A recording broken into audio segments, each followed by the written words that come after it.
Welcome to episode 94 of Coffee and Co-Read, your source for all things literary, with Kristen and Catherine, where we believe there's nothing better than a hot coffee and an awesome book. Join us for our virtual book club where we take one book a month and dive into all the drama, adventure, and romance we can find. Hey, Kristen. Hi, Catherine. So today we're going to talk about holiday books. I don't know about you, Kristen, but I find I do like them sometimes. Yeah, I agree with you. I feel like they're sort of like Hallmark, like the Hallmark movies. Like, exactly. Sometimes you just want like something really sickly sweet, and it just makes you feel good. Yeah. You know what I haven't really found a lot of, but would like to find more of? Sure. Holiday books. Yes, in the holiday book vein. That is what we're talking about. Is actually like super smutty holiday books. Because I find a lot of them are very much the Hallmark movie of books. They're like... Yeah. I agree with you. In the in the Hallmark movies, like, they're like, oh, I love you, and they haven't even kissed yet. Mm-hmm. And it's like, let's get married and have our first kiss. And it's like... At the wedding. First kiss at the wedding. That's not how it works. Well, I mean, I'm sure it's how some people work, but it's not how the majority of the world works. Yeah. So, yeah. I agree. I think we need more smut. Yeah. I think I've only read one that was like super smutty, and it was like a throuple. And it was Katie Robert. Which isn't surprising. But it was like my husband's best friend or something. It was in her series of like taboo ones. Right. Like, she has a bunch of different ones in that anyway. But that was the only one that I read, and I was like, oh, this is holiday and super sexy. Because, yeah, most of the time they really are just like... Sometimes there's a bit of smut, but it's not really... It's more sweet. It is very sweet. Yeah. Which, like, I love a Hallmark movie, but when I have to watch them with somebody else, I'm like, ugh. Don't judge me for liking this. I know it's bad. Yeah. It makes me, like, actually critique it more. Because I'm like, what the fuck? Yeah. It's problematic. I'm not gonna lie. Like, off the top of my head, I'm sure that I've read some, like, Nora Roberts Christmas stuff that's, like, really, like, short and sweet. But when we said, hey, how about Christmas books? My first thought was A Christmas Carol by Charles Dickens. That's funny. So that's where I'm at. And I actually think, I'm trying to remember, I think I might have had to read part of it or read it for a course, and I'm trying to remember if I actually did in university. I don't think I did. I haven't read it. So yeah. Sex that up. Sure. Yes. Yikes. Yep. I do like them though. Like, I don't have any issues with them. I think, the most recent one I read was about a girl. She worked as a princess at a theme park, but not Disney, because that's copyright. And, like, a prince and his daughter come for, like, a vacation, and they're, like, attracted to each other. And then he's like, come back to my palace in this weird country, and for the holidays, and we've got a national holiday, and you need to come back and experience it. And she's like, okay. And she doesn't get murdered? No, they get engaged. Oh, okay. So she's gonna become a princess. So it is a Hallmark movie. Yeah, it's a Hallmark movie in book form. Yeah. Guaranteed. But, like, it was cute, you know, done in, like, an hour and a half to 2 hours. Like, you know what I mean? Yeah. Like, just one of those books that, you know, just... Get you in the mood. What mood? For Christmas. Yeah! Not the mood for... No. It's a very sweet book. Get you in the mood for Christmas. Yeah. Like, it's funny, because they literally, like, dancing at a ball, and that's when they have their first kiss, and he's like, I love you. Marry me. And she's like, I will. Of course. Like, yeah. You guys don't even know if you're sexually compatible yet. Yeah. Yeah. That always gets me with the Hallmark movies. The Hallmark movies, I have to say, they're getting a bit better. Like... Are they? They actually, like, have some drinking in them now. And they never used to. But it's still weird. And I find a lot of the times they have drinking, but then they're like, and now I'm gonna drive. And I'm like, is this better than not having drinking? But yes. I like going to the store and picking up a book that has, like, the cutesy Christmas, like, cartoony cover and just reading that, like, during the Christmas break. And then that's, like, normally my one Christmas book a year. Yeah. I think I read a Nora Roberts one, and it was, like, My Christmas Angel or something like that. Mm. And it was, like, I'm trying to remember.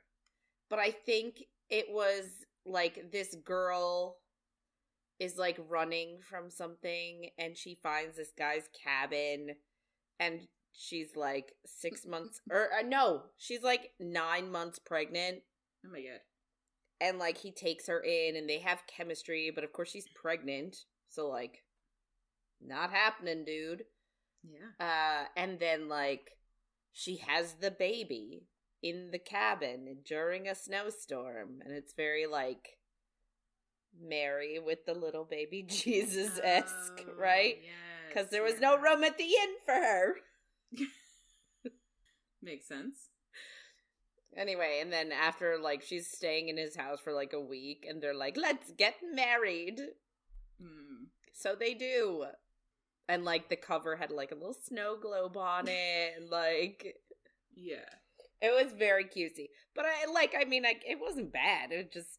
Now that I'm remembering it, I'm like, oh my god. Yeah. That's funny. You need to get your inspiration everywhere. Yeah. Yeah. I read one, I think it might have been 2 Christmases ago, 8 Perfect Hours, and it was very much like they were in a snowstorm. What is... They're all in snowstorms! And I know, I'm just already laughing. And, I guess they were on, like, a big road, but they couldn't move their cars. I don't know why. God. I'm like, a lot of times I think that some people that write these books have never been in snowstorms. But, so they're stuck on this highway, and she meets a guy in the car next to her, and they just start hanging out, because they're like, what else are we gonna do? We'll turn the car on every now and then to get warm, whatever. And it's very much like a meet cute, and then they see each other again later on, and you're like, oh, it's a couple. But it is very much, I don't know, I feel like they're more tropey Christmas books. Yes! It's like they're extra, like, they gotta lay it on real thick. Yeah, which is, like, why we like them, I guess. Yeah, it is. But it's funny, though. There's always a snowstorm. People are always, like, snowed in, and there's no other option. And it's like, would you have picked that person if you had other options? Exactly. Man, we need to, like, come up with a drinking game. And, like, one of the days over our Christmas break, just pick up a book and then have a drinking game of, when this trope happens, drink. If there's a snowstorm. Funny. I feel like we could totally get that, because I feel like there's definitely, like, Christmas book bingo, and we could just adapt a Christmas book bingo to be drinking. If it happens, drink, yeah. So that's where I am. But yeah, but the Katie Robert one, I didn't read it around Christmas. I read it while I was in a phase of reading all of her books for a second. Right. Yeah. But it's gifting me to his best friend. Oh my god. And it's just straight up sex, the whole book. was good, though. You know, if that's what you're looking for. Oh, I lied. It wasn't called the Christmas Angel. It was called Gabriel's Angel. Oh, my God. Because the guy's name is Gabriel. That makes it even worse. And you know what the thing it's there's already Hallmark drinking games too, so you could kind of adapt those too, but like they always have like Holly or Noel, or like they have those like Christmas names, the characters, but Gabriel, But just listen, so all Gabriel wants is solitude, but when a very pregnant and very beautiful woman ends up at his remote cabin during a blizzard, desperate, alone, and on the run, the modern-day Scrooge can't bring himself to turn her away. Oh my God. Despite modern-day Scrooge. Yeah. Despite her intrusion, Laura brings Gabriel the gifts of passion, hope, and life. He just needs the courage to reach for them. Snowstorm. Yes. Snowstorm. And Gabriel. But her name's Laura or something? Yeah. And then I think they obviously named their kids something like stupid related to Christmas. Can you imagine the audacity to like have a child on Christmas and be like, I'm gonna name you Jesus. Well, I mean, like Jesus is a very popular like Spanish name. I just mean as like a white couple. Yeah. No, I get it. Yeah. Like, obviously. We probably shouldn't. Yeah, obviously. It's like when people decide to name their kid Adolf. It's not really, for a different reason now. I'm not likening Jesus to Adolf. But like, I said I'm not. Sure. But it's like, again, it's one of those names that are sort of like off limits. Like, you don't name your kid Jesus. You don't name your kid Adolf. Yeah. I don't know if there's many other. Napoleon, I feel like, not really considered nowadays as a name. Yeah. Just reminds me of Neapolitan ice cream. Yes. Not my favorite ice cream. No, me neither. But I don't like the strawberry. It's too basic. I used to always just pick out the chocolate. Yeah, me too. Why not? Yeah. Okay. So we're gonna leave our Christmas books behind. I don't know why I'm laughing. And we're gonna get into Crescent City. So this is just a heads up. It's not a spoiler-free zone, and things might get saucy. I'm just trying to think if they do, because I read ahead a bit, and there is. They do. Yeah, I think it's next week that. Although I think there's a tiny bit, maybe. I don't know. Very, very little in mine. Like, not really worth talking about. Yeah.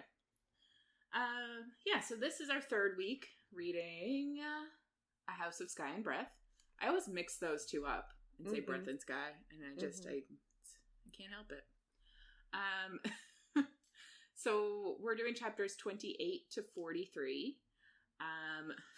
Last week. What happened last week? Well, we ended off with the big chat of Hunt and Bryce deciding that they are mates. Which is a very big thing, I guess, that fans argue over if they actually can be mates because they decided they're mates and blah, blah, blah, blah, blah. The mates with a capital M as opposed to angels getting married and calling their partner a mate. Can I just add in that so when I immediately read it, I was sort of like, can they really do this? Right? Yeah. Now that I am a little bit distanced from it, but not like so far away from it that I've forgotten. Yeah. Like, we're a week away. So I feel like I'm at a good headspace to like look back and be like, you know what? I actually really like this as sort of like a social commentary for consent. Like, they are choosing to be each other's mates as opposed to what you did sort of mention last week about how like you know, not all mates are good for each other, and they have this biological component where they, like, need to be with each other, but then the dude is a fucking asshole, or, like, they're just not compatible.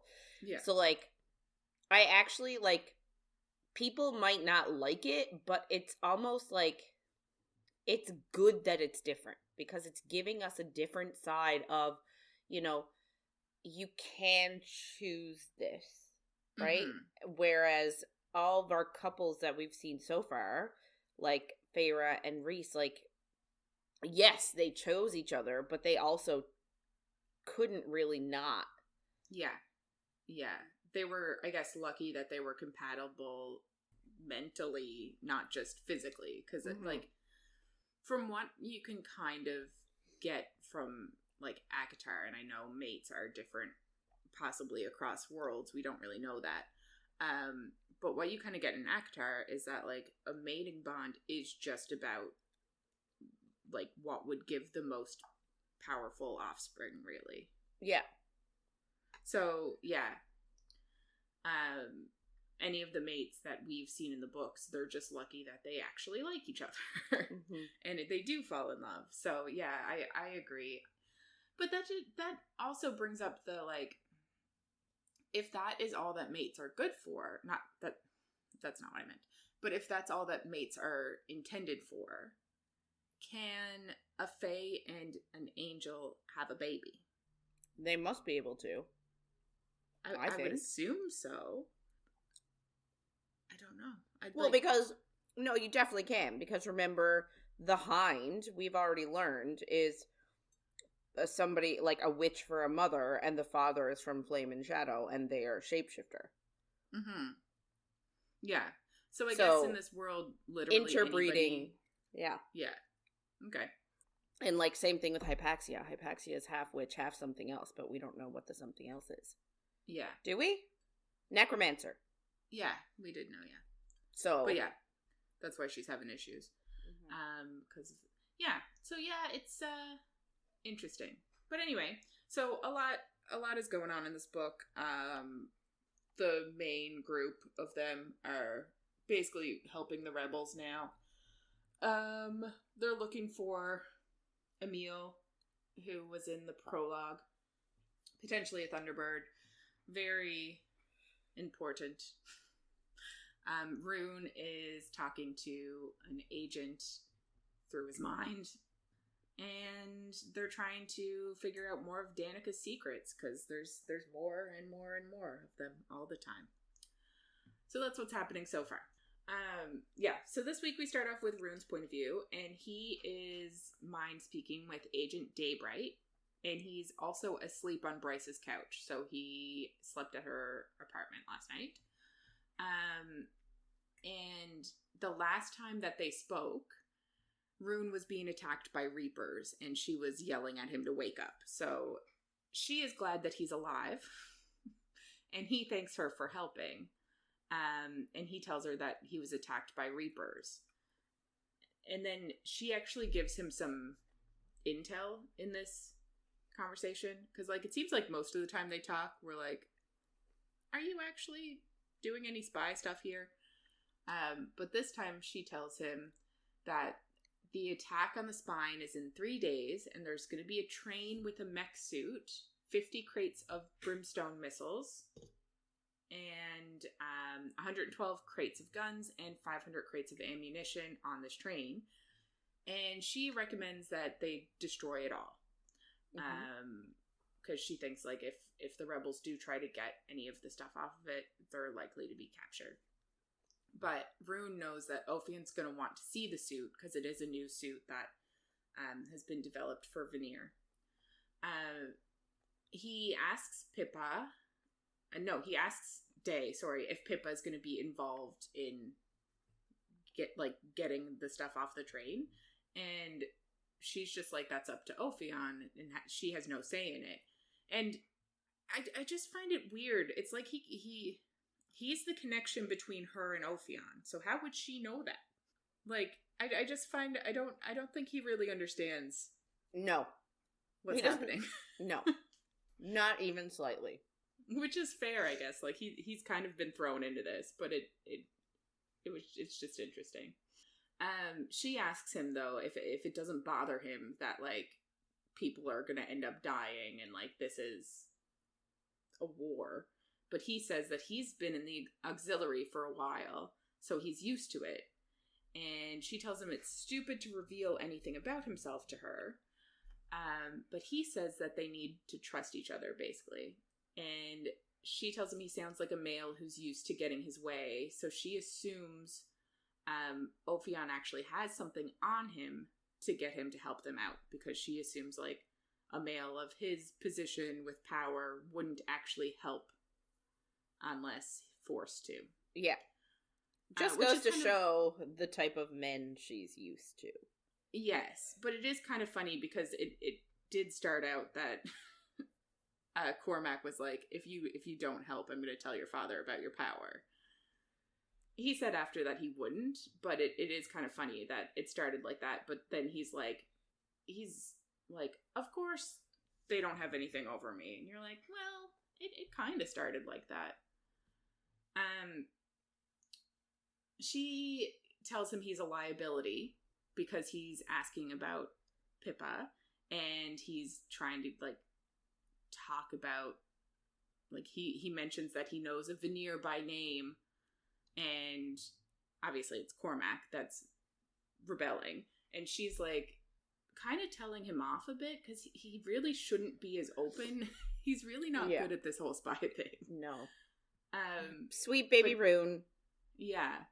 And she says, like, it'd be better if they, like, put a bullet in his head because he's very open with this information. And she tells him that if he's tortured, he'd be surprised what he'll say. Yeah. And she does say, like, she says, when your body is being pulled apart piece by piece, bone by bone, you'd be surprised what people will offer to get the pain to stop for even a second. And I just think that's some foreshadowing. Yeah, sad. Anyway, he tells her that she has no idea what he's been through, and he's grateful that his night and stars and, like, camouflagey stuff covers the marks from his father that even his ink can't hide. Yikes. So, yeah, that is very sad. She does tell him to be more careful because Ophion can make people disappear. And he asks, like Sophie Renast. And you're like, dude, why do you keep saying things? But she tells him not to say her name and to call her Agent Cypress. And he asks if she knows anything about her. And she just says she assumes that she's dead because Rune is now her contact. So, right. Like, she obviously doesn't know anything. Like, yeah, I just don't understand how he expects her, like... I know. He's really... Like, she is so far removed from everything. She's just feeding them information. They're not, like... Like, she's not in it deep. She's not with Ophion. She's with the bad guys. Yeah. I don't understand. He does ask her, like, if Sophie wasn't dead, where would she go?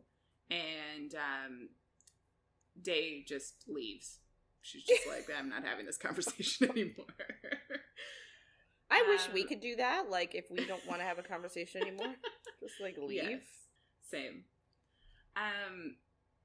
We go to Hunt's point of view now, and Rune called Cormac immediately after he, I guess, woke up after his talk with Day. And he's still, like we said, at Bryce's house, so everybody is now awake because he's telling Cormac about the train full of stuff. Hunt asks why the Asteri created mech suits, and I guess we talked about it earlier in the book, I think, but the humans have mech suits to kind of help them have an advantage on Veneer. Mm-hmm. So, like, why would the Veneer need mech suits? They already have power and everything. So he's kind of wondering why they did it, but obviously it's, They just want to be able to kill more people and not be injured by mech suits. It's their protection against mech suits, basically. Right. So Rune and Cormac are going to go give Ophion the info, but Hunt worries that it's like fake information and they're going to get screwed over. But Cormac trusts Agent Daybright, and Bryce then tells Cormac, like, when he goes to talk to whoever he's talking to keep them out of it. Like, she doesn't want him telling people that they're part of the rebellion. So, right, makes sense. I don't think he would anyway. It's not. I don't think he goes around and tells people, but you know. Hey, I'm in the rebellion. Yeah, like Rune probably would, because he's here like telling Agent Day everything. Cormac tells her that she needs to start acting like a fae woman, especially since she now has the scent of Hunt on her, which is interesting that after they decided last night that they're mates, you can now, like, smell him on her. And of course, that makes Hunt think of how good she tasted last night, and he has a hotel for tonight, so that's exciting. Cormac asks them to tell him if they find a meal, because Hunt and Bryce are going to the Bone Quarter.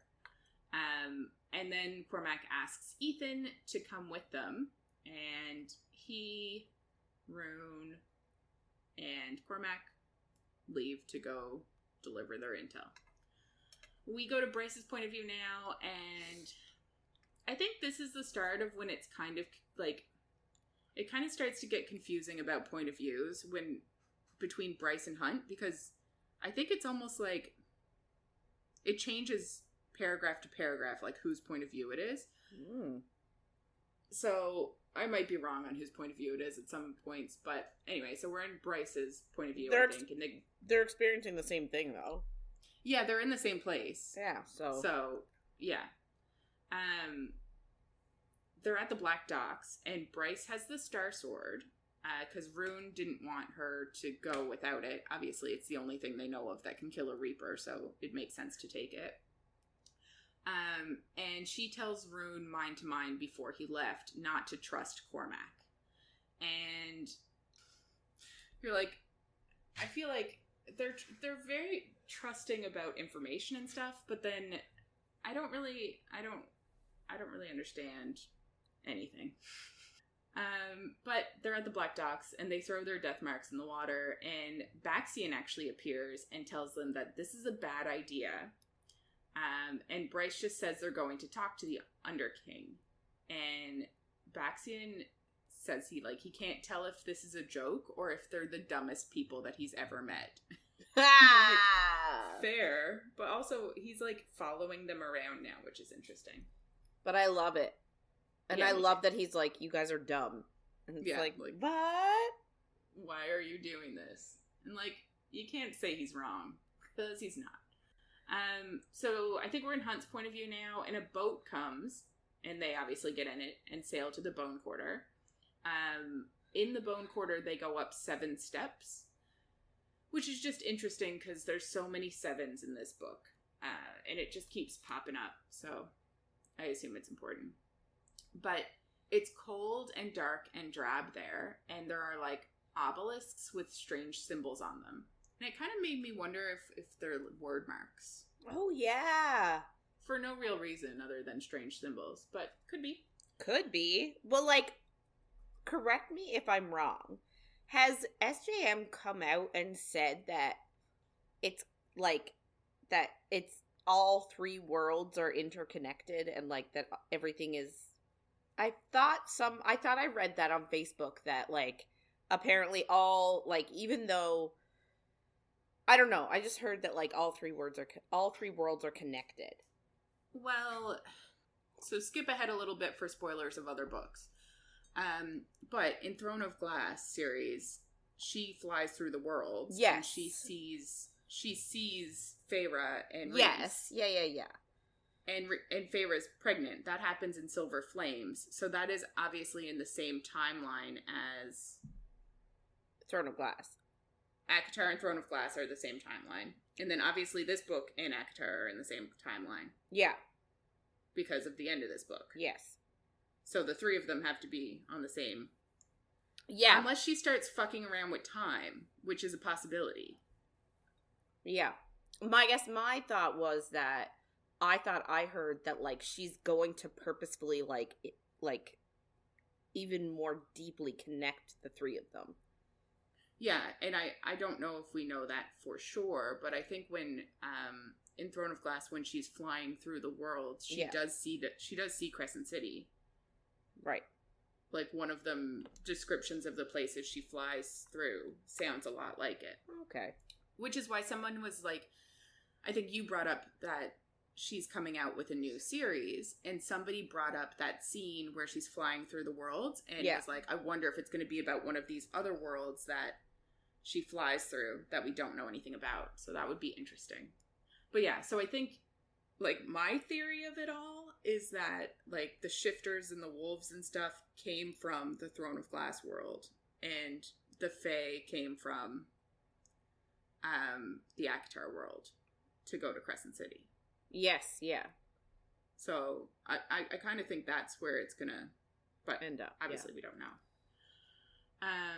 But yeah, so Hunt can't see any signs of life there, and Bryce just says it's supposed to be sunny and green. That's where the Underking showed her that the pack was in the last book, I guess, after the battle and everything. He was like, the pack is here resting, but Danika is gone, and, like, showed her that they were peaceful. But that's not what they're seeing now. She hits her star sword against one of the obelisks to get the attention, and the Underking shows up, and he's a desolated corpse with a crown, and he says that this land is closed to Bryce, because obviously she sold her spot in the Bone Quarter so that Danika would definitely get in. She asks the Underking who sent the Reapers after them, and the Underking says that he didn't send them, and that she should think of where Reapers and vampires come from. And apparently, like, he doesn't control them. They just have decided to work for him. And I guess there are just more Reapers than under his command, yeah. Yeah. He tells her that no Reapers are missing from his command, and they could have been from the other Acropolises too. So, like, it's kind of impossible to know who sent them. Right. Which is kind of, like, half the point of why they came over here, is they were wondering who sent them. Can I just say, I feel like he's being very accommodating right now. He is. He, even more so in a bit, he, like, villain monologues and everything. Yeah. And then they ask him if there are any humans here, and he swears on Chthonia's dark crown that Hunt and Bryce are the only living beings in the Bone Quarter at the moment. So obviously Emil is not here. Bryce then kind of is like, obviously Danika wouldn't send a child here, which is kind of what they've been saying the whole book. Yeah, so, like, why? Wanted to check. Sure.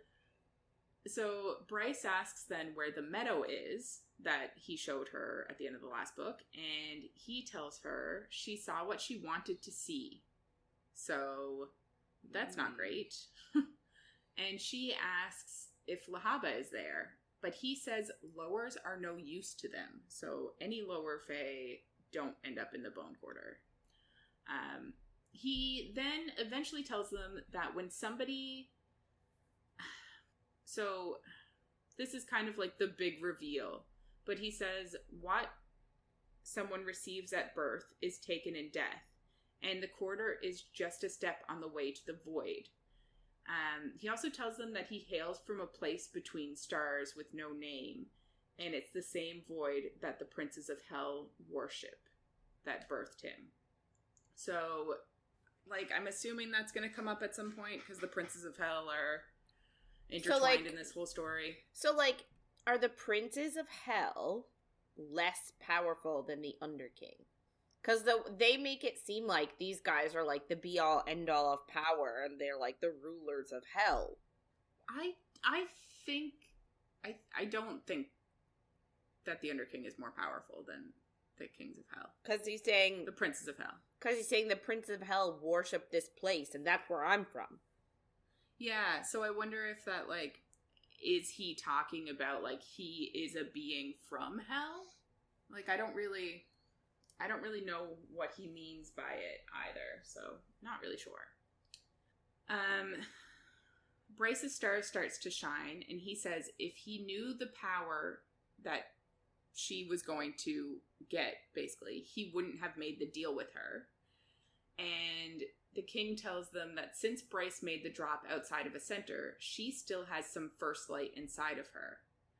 And he then, this is actually like the big reveal. He says that he feeds on power and uses it to power the gates. So he waits until the dead are forgotten by the living, so a few centuries or whatever, and then the dead are used for second light. So first light is taken from them when they do the drop, and that's what powers everything. And then when they're dead, after a few centuries when nobody living would know them anymore, they are then fed into the gates as second light to power, I guess, everything still. It's like a huge revelation because the Bone Quarter is supposed to be like a final resting place, and it's supposed to be good, and like that's what they assumed, but it's not. It's just a place you wait until you're used up and then there's nothing left. Bryce asks why he's telling them, and Hunt says they obviously aren't going to live. So, like, you're like, yes, that's what's happening here. So then all of the light vanishes, and the Underking says he wants to taste Bryce's light, and then they hear it growls. So the Underking, he kind of says that, like, as he's feeding second light, he'll, like, have a taste of it. So, like, he's kind of a bad guy, I guess. Everyone's out for himself.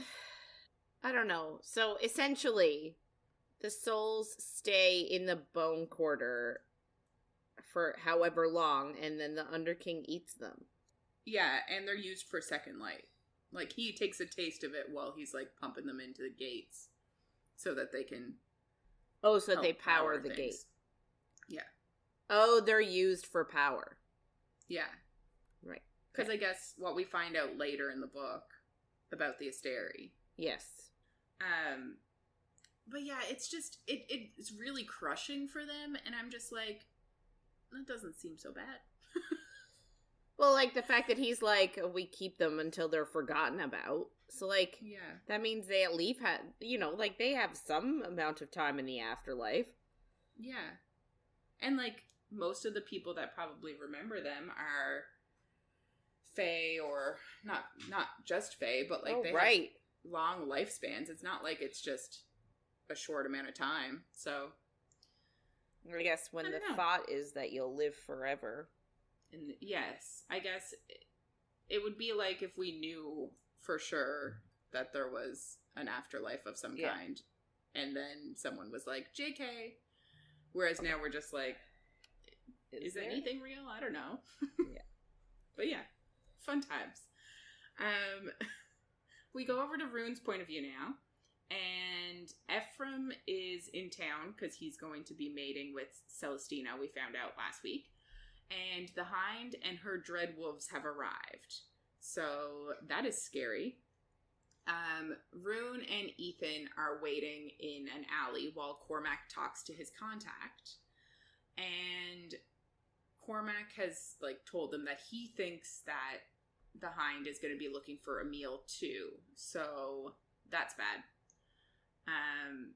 So I guess Cormac comes back, and they're chatting about the Dreadwolves taking over the town, and then Murdoch shows up, and he's at the end of the alley, so they kind of just hide, but he walks down and smells them, and Rune asks Cormac and Ethan if Murdoch would know their scents, and Cormac says no, because he's never met him, but Ethan says he would know his because Murdoch is actually Danika's father. So, oh my god. Yeah. We found out last week that she's a bloodhound, so it's likely that he's also a bloodhound. So that is not great. We go to Bryce's point of view now because we have to leave someone in peril and go back to someone in peril, and that is the next bit. Back and forth and back and forth and back and forth. What? Cormac's in peril? Well, they're all in peril. Everybody's in peril all the time. All the time. So Bryce draws the Star Sword, but the Underking's shepherd, which is a 10-foot tall black dog, is in front of her. He has teeth like a shark, which is interesting. Okay, sure. I know. I'm like, can't picture it. And he's blind. And Hunt knows that it's a demon because he used to be the demon expert in the last book. That was like his job. Bryce tells him to fry it like a hot dog. Just because jokes, good jokes. He does try, but it dodges, and then the Underking disappears because he just assumes that the dog is going to be able to do his job. This dog then becomes 3 dogs, so it splits into 3, and Hunt tells Bryce to run, and he tries to hold them off, basically. So she starts running, and then she realizes in her head, like, she's leaving her mate, and she doesn't want to do that, so she starts to go back. But the fog is too thick, and she runs into something, and she falls down, and she drops the sword, and a dog starts approaching her. So she's not in a great place, and we jump over to Rune's point of view. Ethan's basically giving Rune the backstory about Murdoch now. He says, like, nobody spoke about Murdoch being her father, and there are no physical similarities, but both of them are bloodhounds. Rune's surprised, obviously, because he didn't know that, and he then tells Cormac to teleport them out of there. So Cormac takes Ethan first, and then it's just Rune in this alleyway, and Murdoch says that he can smell a failing. So he knows that Rune is Fae, which is interesting. Yeah. Rune is cloaked in his shadows, and he's starting to move to the street so that, like, Cormac can grab him. But Murdoch says that the agent that Cormac had met up with slipped his net, but he will have fun hunting them all down. So he's got their scent now, and he's gonna keep it, I guess, and hunt them all down. And yeah, I feel like this is a bigger problem than they're all letting on. Yes. Yeah. Like, yeah. Yeah. The fact that, like, he can smell Rune, so, like, he has Rune scent, does this not mean now that as soon as he sees Rune, he'll know who he is? And that he's associated with rebels. He just said that he associates them with rebels now, and they're running from him. So, like, obviously, the next time he sees, and he's not going to be able to avoid him. Same with Cormac, same with Ethan. Like, he even knows who Ethan is, probably. So you're like, this is interesting. Yeah, but, like, it doesn't come to fruition. Yeah, I can't really remember. It's not this week, that's for sure. No. I think eventually Murdoch puts it together, but it's like, this should be a bigger deal. I guess it's all gone to shit by then, though. But then Cormac kind of appears behind Murdoch and, like, makes a distraction, and then appears in front of him and grabs Rune and winnows away. Ethan and Rune are in a bar now on the other side of the city, while Cormac goes to warn the rebels about Murdoch knowing about them. Rune wants it to seem like a planned meeting to kind of have an alibi on the other side of town, so he asks Ethan to move in with him and his pals. Ethan asks why, and Rune says that Ethan is helping Declan, and it would just make sense, and he also says, like, Ethan probably doesn't want to listen to Hunt and Bryce have sex all the time. Yes! Which is fair. Get out of their house! Yeah. a beautiful woman shows up and asks to join them, and it's the Hind and the Harpy. So they sit down to play cards with them, and you're like, shit, why are they there? Like, do they know? Did Murdoch go to them and then tell them that Ethan was in the alley? Like, we assume this is going to be a big deal. Yeah. So then we go to Hunt's point of view, and he's fighting two of the beasts with his lightning, and the demon goes after, like, the demon starts to run away from him when they both hear Bryce scream. So we go to Bryce's point of view now, and 24 Reapers have shown up. Oh my god. And, yeah, there's just so much happening. And the Reapers are chanting at the gate.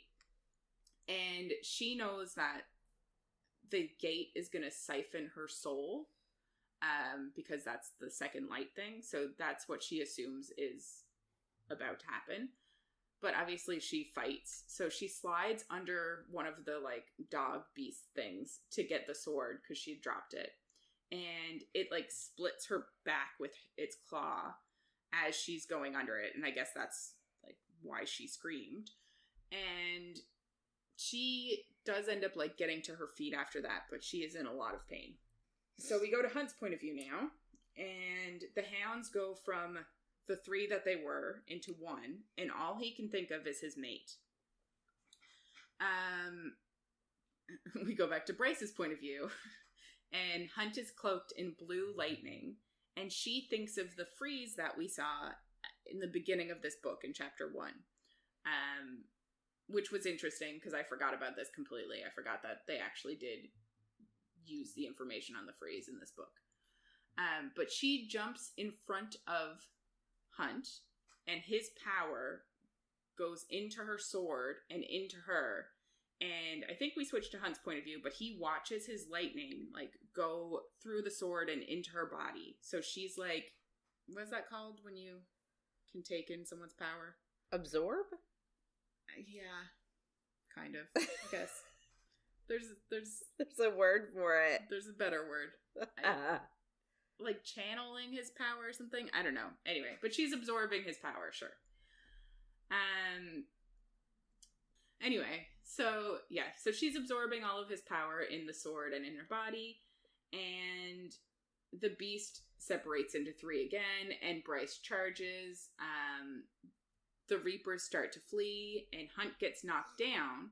And he tries to get up, but he puts his hand on the gate to, like, steady himself, and it takes a bit of his power, and he's like, oh shit. But then he kind of starts to think and wonder if he can take power from the gate, if he can siphon the power from the gate, like the gate is siphoning power from him. So that's kind of what Bryce did in the first book when she did her drop. She kind of, like, siphoned all the pieces of magic. So he's wondering if he can siphon it out. So he decides to try, and then he yells at Bryce to light it up, and he shoots a bolt into her and the sword again, and she runs after, I guess, one of the beasts, and Hunt, like, picks her up, I guess, and they shove the sword into the hound's brain, and then they run towards the river to get away. So they killed one. Yay! But Hunt also learned something, so that's interesting. That's good times. I'm sure that'll never come up again.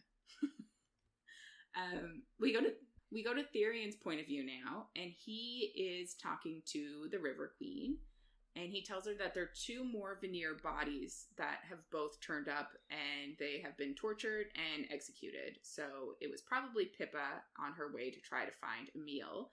And where they were located makes him think that Emil is likely in town now. There is no word on Sophie at all, though.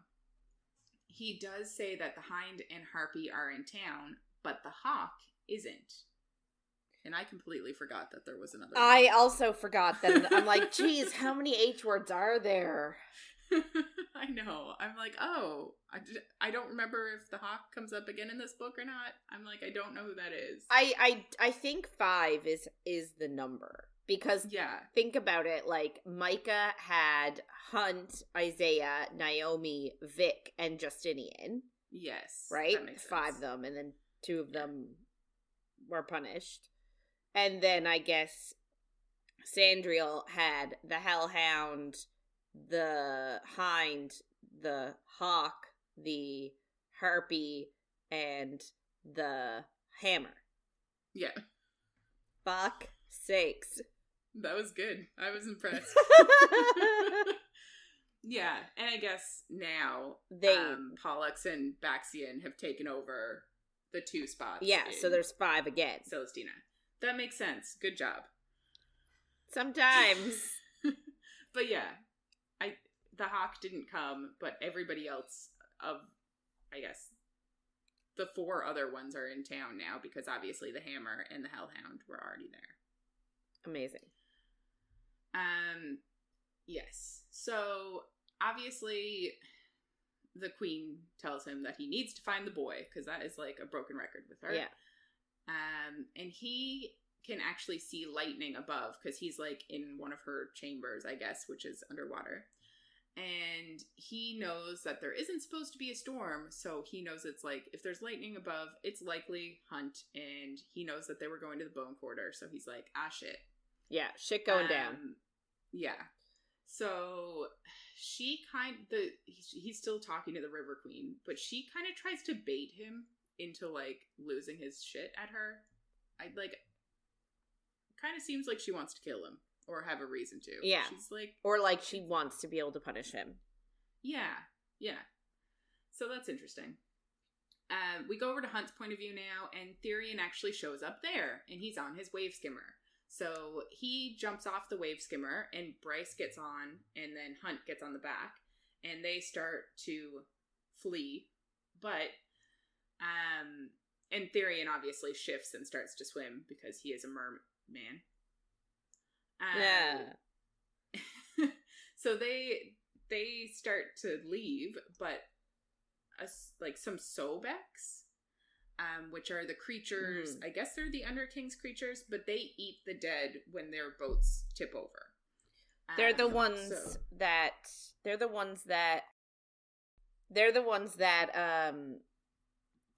Therian was worried Emil got eaten by when he stopped at the marshes. Yeah. Good point. I forgot about that part. So I guess, sorry, I'm going back to the death part, because I guess the other part of it is when people's boats tip over, it isn't because they were good or bad. It is just if they have enough power or not. So, like, if you don't have enough power, your boat will tip over because it's not worth your while to get into the Bone Quarter. So, I guess that revelation is a big deal. Yeah, yeah. And the only thing that matters in your life is if you have power. It's not actually a moral judgment anymore. So, like, that part is interesting to know the truth of. But anyway, jumping back to this battle that they're in. Again. I just feel like there's so much happening. I feel like some of it is overboard. But here we are. And I completely forgot about half of the shit that happens in this book. Yeah. But anyway, so Therian is using his water powers and attacks them back. And they get away, which is good. They get to the dock and they run to Bryce's home and they basically tell Therian everything. But then Bryce starts to worry about Rune because he should be back by now. So then we go to Rune's point of view. And the Hind is shuffling cards and says that she wanted to meet him because he's her half-sister's fiancé. And Rune's father told her where he was. So that is why she showed up. It has nothing to do with Murdoch. Thank goodness. Yeah. So Ethan is kind of watching the game and basically ignoring them and kind of like being aloof for the moment. But Rune asks why the Harpy is there, since, like, obviously she doesn't really need to be if the point of the Hind being there is to meet him. But she says that she's there to see the goods and, like, motions towards Ethan. And he's like, no thanks. During their conversation, the Hind knows a lot about Rune. She knows that he has Tuesday poker games. She knows about the fawn that sat on his face, which I'm like, how does she know about that? Yeah. I also wonder how she knows about that. Yeah, it is interesting. She knows that he stayed at Bryce's house last night. And she asks him where his sword is. Because obviously he gave it to Bryce. So, like, she is a smart cookie. But they sit and they play poker. Ethan is a bit saucy towards them. And the Hind tells him that he has nerve lusting over the female his brother loved. And you're like, ugh. Yeah. So Rune tells Ethan in his head that she's obviously trying to rile him up, but he just lets himself get riled, and you're like, why? Why are you doing this? Just ignore her. Like, has he admitted this to himself, I guess is the question. You know what I mean? Like, does he even let himself, like... Yeah. I get what you're saying. Like, maybe that's part of the riling, is that, shit, she's saying this, and, like, he hasn't even admitted it to himself yet. That he does have feelings for her that are more than friendly. We get his point of view in, like, my part this week, and we get more on that. So okay. All right. Yeah.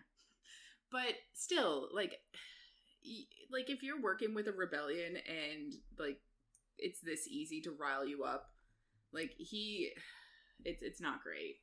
How much younger is he? Because I always had like, in the first book, like, in the prologue with, you know, when we see Bryce's life with Danika and everything like that, like, I got the impression that Ethan was way younger. So they all met in university college. Or college. Yeah.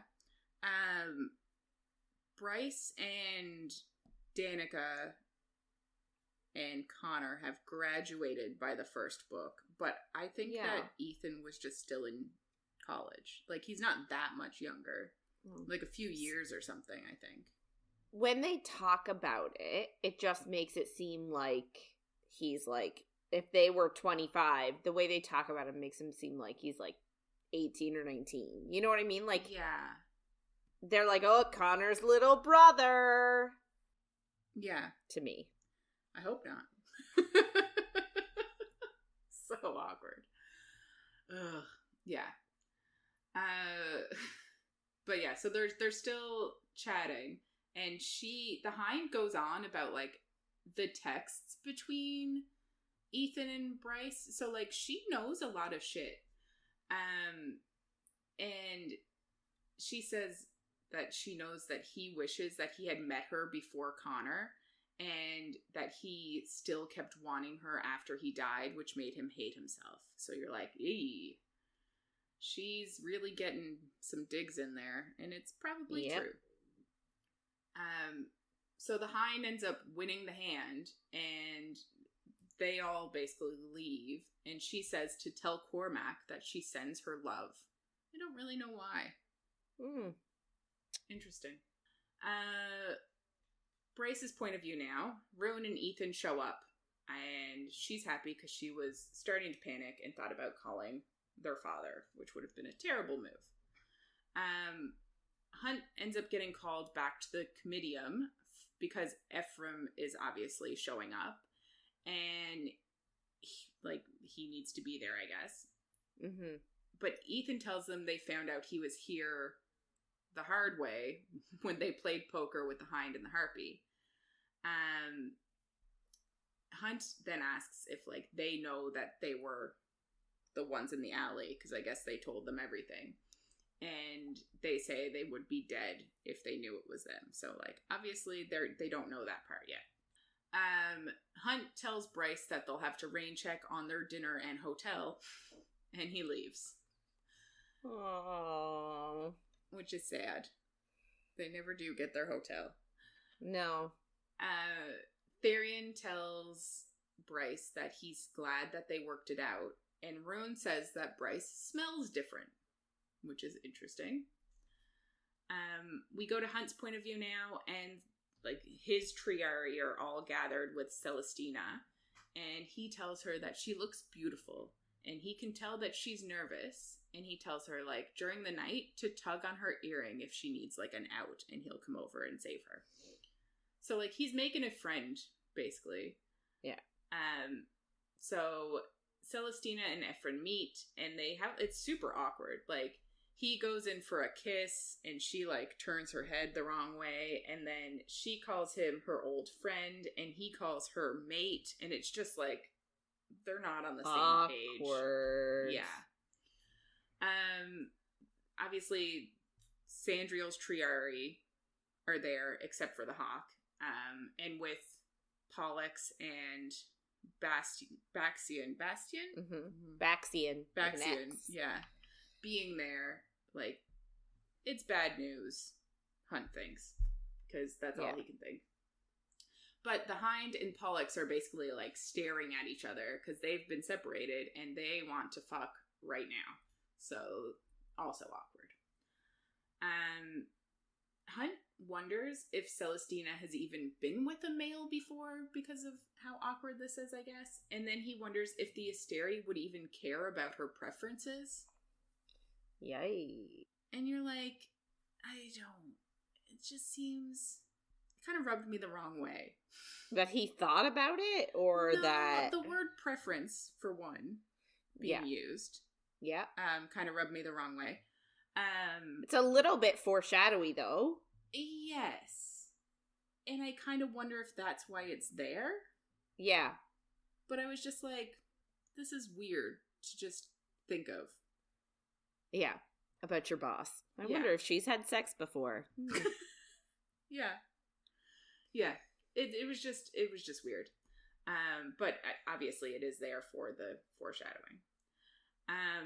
So then we go over to Rune's point of view, and Bryce tells them all about the bone quarter and how, like, you're just used for second light, this whole revelation that they had.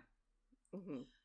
And someone knocks on the door, and Ethan asks about Connor, and she says she doesn't know, like, the Underking may use up the pack for second light early out of spite now because they got away. Right. But he says he needs to know. And this becomes a theme for him. And I'm just like, why? He's already dead. I know. And like, maybe I'm just cold-hearted, but I just don't really get it. It's so bad. Yeah. Anyway. So Bryce opens the door, kind of without even worrying about who it is, and it's Sabine at the door, and she calls Bryce a little cunt and chokes her and throws her on the ground, basically. And you're like, what the fuck is going on? In her own home? Yeah. And, like, I read this part, and I still don't even know why she showed up. I thought nobody knew where Bryce lived, or, like, nobody could get into her house. They can't get in. That's why she had to open the door for her. But you're like, why would you just open the door? Why wouldn't you use a peephole? Like, if someone can't get into your house, you probably don't want them there. But she says that she's mad at Bryce for harboring Ethan. And she tells Ethan that he still answers to her. Then we jump over to Hunt's point of view, and he gets a text from the contact, Bryce sucks my dick like a champ. Ah! And Isaiah sees it, and he's like, I'm so happy for you. Amazing. It's just, everything is just awkward. But the text says that Sabine is there, and Isaiah tells him to leave, and he goes to the window, and as he's leaving, he sees that Baxian notices that he's leaving, but he also sees that Celestina looks at him, and she looks disappointed and displeased because he told her that he would be there for her. So it is kind of shitty. Yeah. We go to... And it's not like he could just say, sorry, my girlfriend's in danger, bye. Yeah. Like... I think he probably shouldn't have left, but, like, there were a million people at the house to help Bryce. But anyway, we go to Bryce's point of view again, and Ethan taunts Sabine about how she fucked Maddox. And you're like, okay, let's go here. But Bryce didn't know that Maddox was Danika's father until now, basically. So this is her finding out.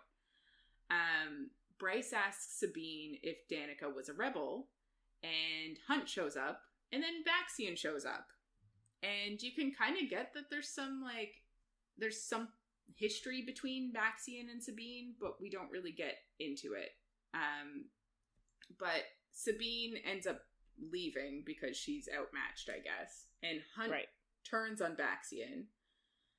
But Baxian says he figures they needed backup. And they're just like, cool. Fine. You came. Cool.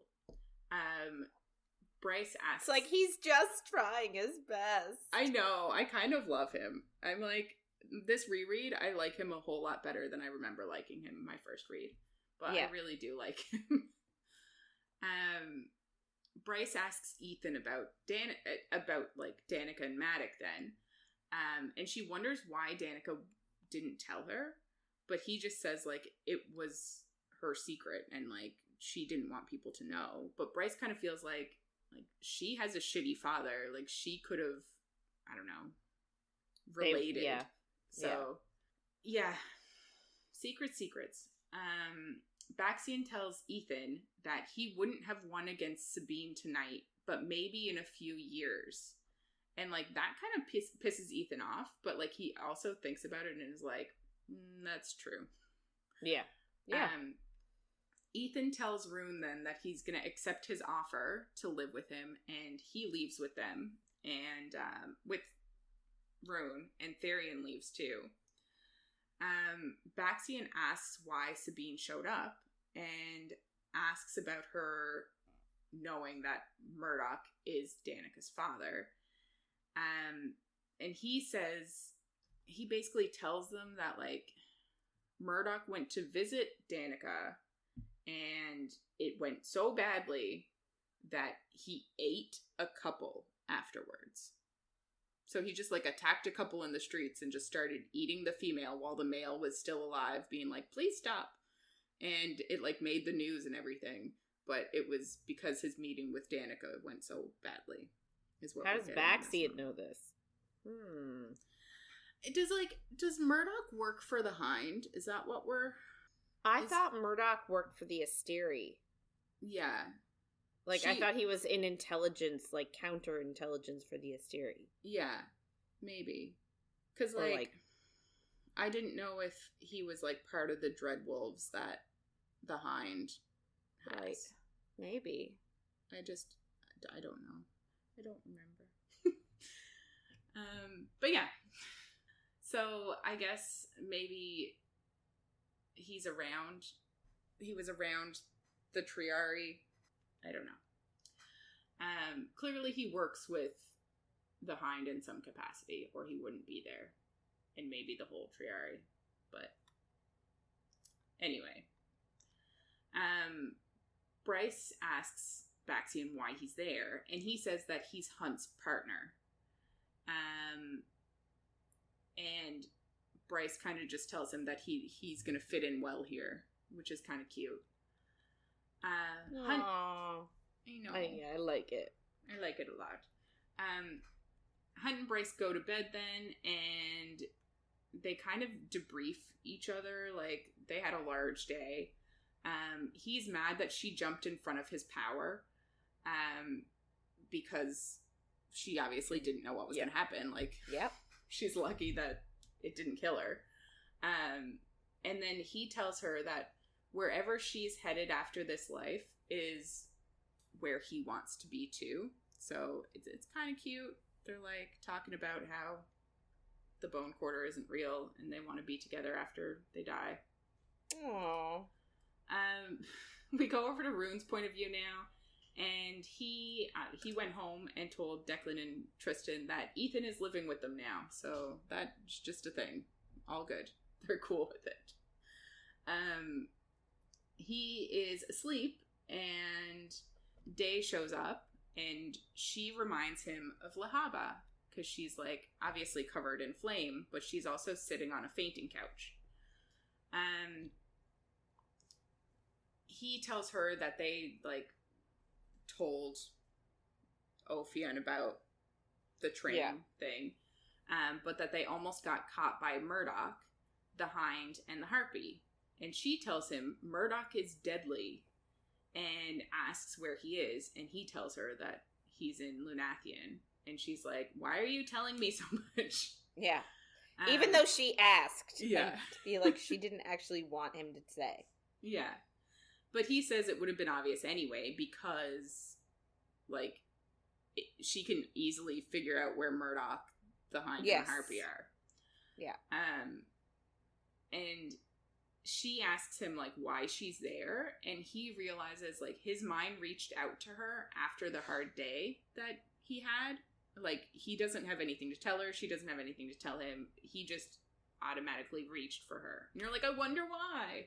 Mm-hmm. But she says that she had a hard day, too. She tells him that the people she works for make Murdoch look like an otter. And you're like... one of those cute little delivery otters. Yeah. You're like... I see so many people getting those as tattoos. I love it.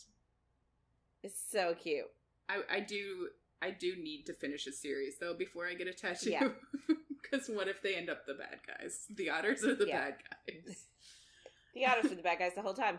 Funny story, I just read a book about a girl who got chased by a huge, like, renegade band of chipmunks. Oh. She was feeding them sour peaches. And they're like, we want all of your peaches. And they started chasing her, which led her to the mountain man's cabin. Oh my god. Yeah. What if you just didn't run? What are they going to do? Beat you up?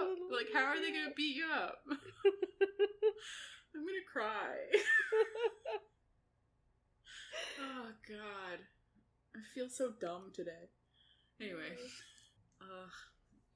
So, Rune asks her if she has friends, because I guess he finds that he needs his friend's support because he is having a shit time. But she says she's never had a friend in her life, and her family is shitty too. And you're like, damn. She asks him then, like, she's very smart, but she kind of, like figure, based on him being magical and whatever he is, she kind of thinks, like, he must have a father who is influential. And she asks why he's going against his father. And he says he can't play the games like his father can, so he can't actually, like, fight him directly. Like, this is the only way he can kind of work against him, and which is interesting. But he tells her that, like, even if the rebellion works, there'll be fights among the houses of, like, who rules then. Because, like, obviously we've seen with the River Queen that she wants to take over all of the rivers. And, like... yeah. So he does have a point. But she says if they do this right, then there won't be. And you're like, but how? What does that even mean? Like, what are her plans? I want to know more about that. Yeah. Yeah. She also tells him that she hasn't felt like herself in ages, but she does when she's with him. So, like, it's cute. I like them. She asks him about the plan for the shipment, but he's just a go-between, so he doesn't really know anything. Kind of like when he asked her questions. You're like, yes. Cool.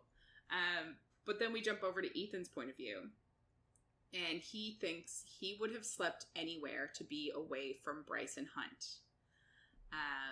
It's the next day, and he got up early, and he goes to find Therion. And he thinks about the Hind and how he had 2 years to sort out his shit with Bryce. And, like, he's kind of, like, thinking that he's over her. Yeah. Which is good. But he thinks about how he met her. So he was on his way to see Connor, and actually met Bryce in the hallway and started chatting with her. And he felt a gut tug to her at the time. And he actually assumed that she was going to be his mate and wanted to marry her before she even figured out, like, before he figured out her name, who she was, and that it was the person that Connor had told him about. Like, that Connor had a crush on. Yeah. Which is shitty, but I just hate that he had to be in love with her. I hate it. I don't think it's necessary for the story. He then... Yeah. I agree with you. Like, why can't they just be friends? Yeah. And then, like, it even, like, he even thinks that he, like, pretended to be her friend, and he pretended to be into Natalie so that he would have something to talk to her about when he was really in love with her the whole time. And I'm like, shit. Why do we have to have, like, the friend zone thing? Like, why... I just hate it. I hate it so much. That he pretended to be her friend. Why couldn't he actually just be her friend? Yeah. And then, apparently, he actually told Connor to, like, shit or get off the pot and ask her out. And that is why Connor finally asked her out that night at the beginning of Crescent City 1. And if Connor didn't do that, he was about to ask her out himself. So that's interesting.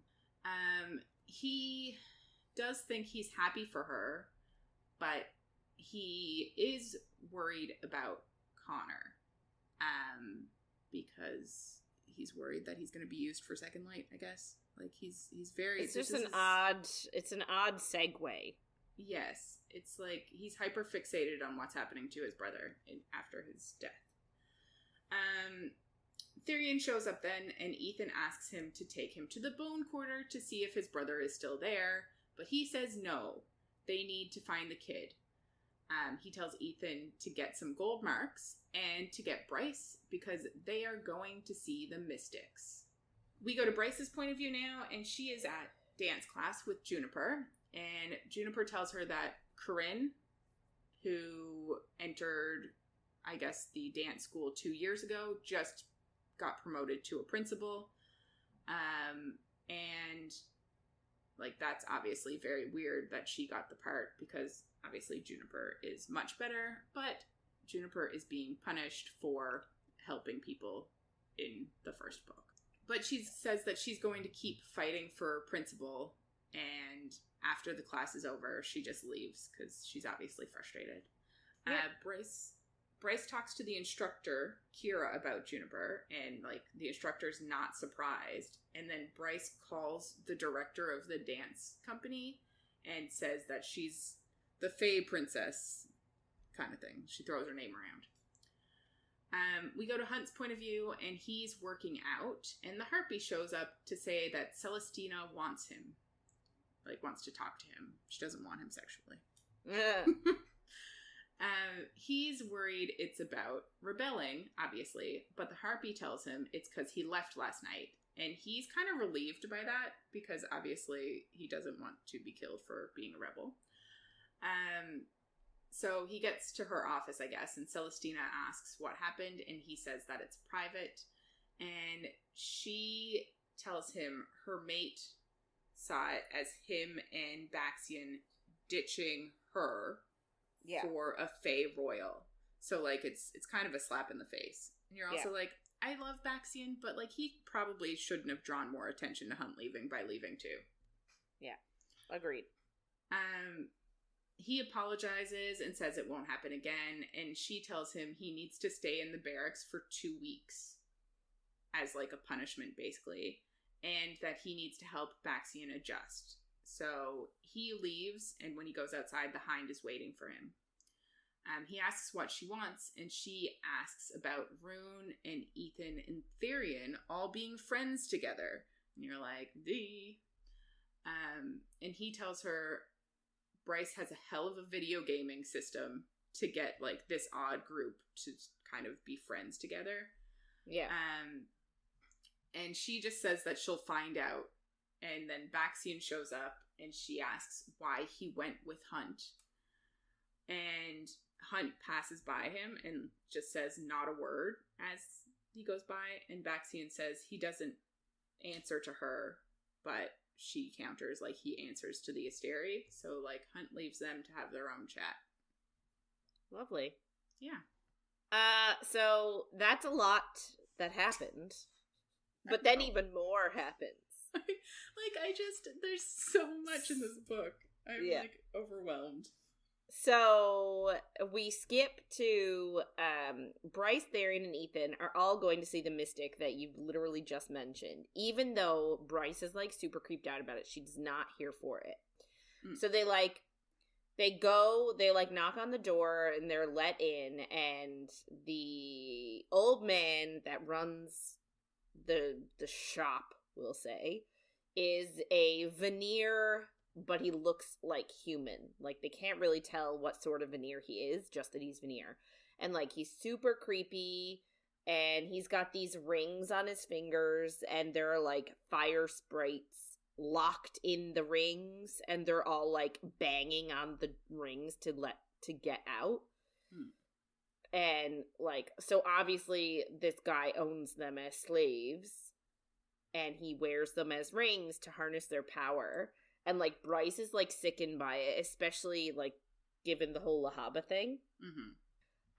So in the floor of the shop, submerged in, like, these little individual pools of water, are 3 mystics. So there's one male, one female, one both. I don't understand the both. Like, is it like a hermaphrodite situation, or is it just like a how they identify situation? Because it's really the first time we're hearing about this. Yeah. So it doesn't seem like it's normal in that world.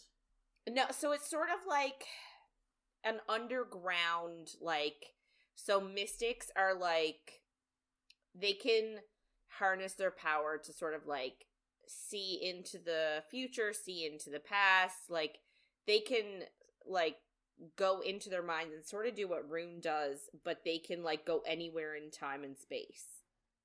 Yeah. So, like, they're born with this power, sort of like, I feel like it's sort of like Oracle-ish of a power. However, like, they're a lot of times mistreated, which we'll get into shortly. But, like, so in order for, like, it's an old tradition that has sort of fell out of favor. Like, people don't really visit anymore. It's sort of more of an underground thing now. So there's the tradition of always having one male, one female, one both in the tanks is necessary. But again, like, it's not common. It's very expensive.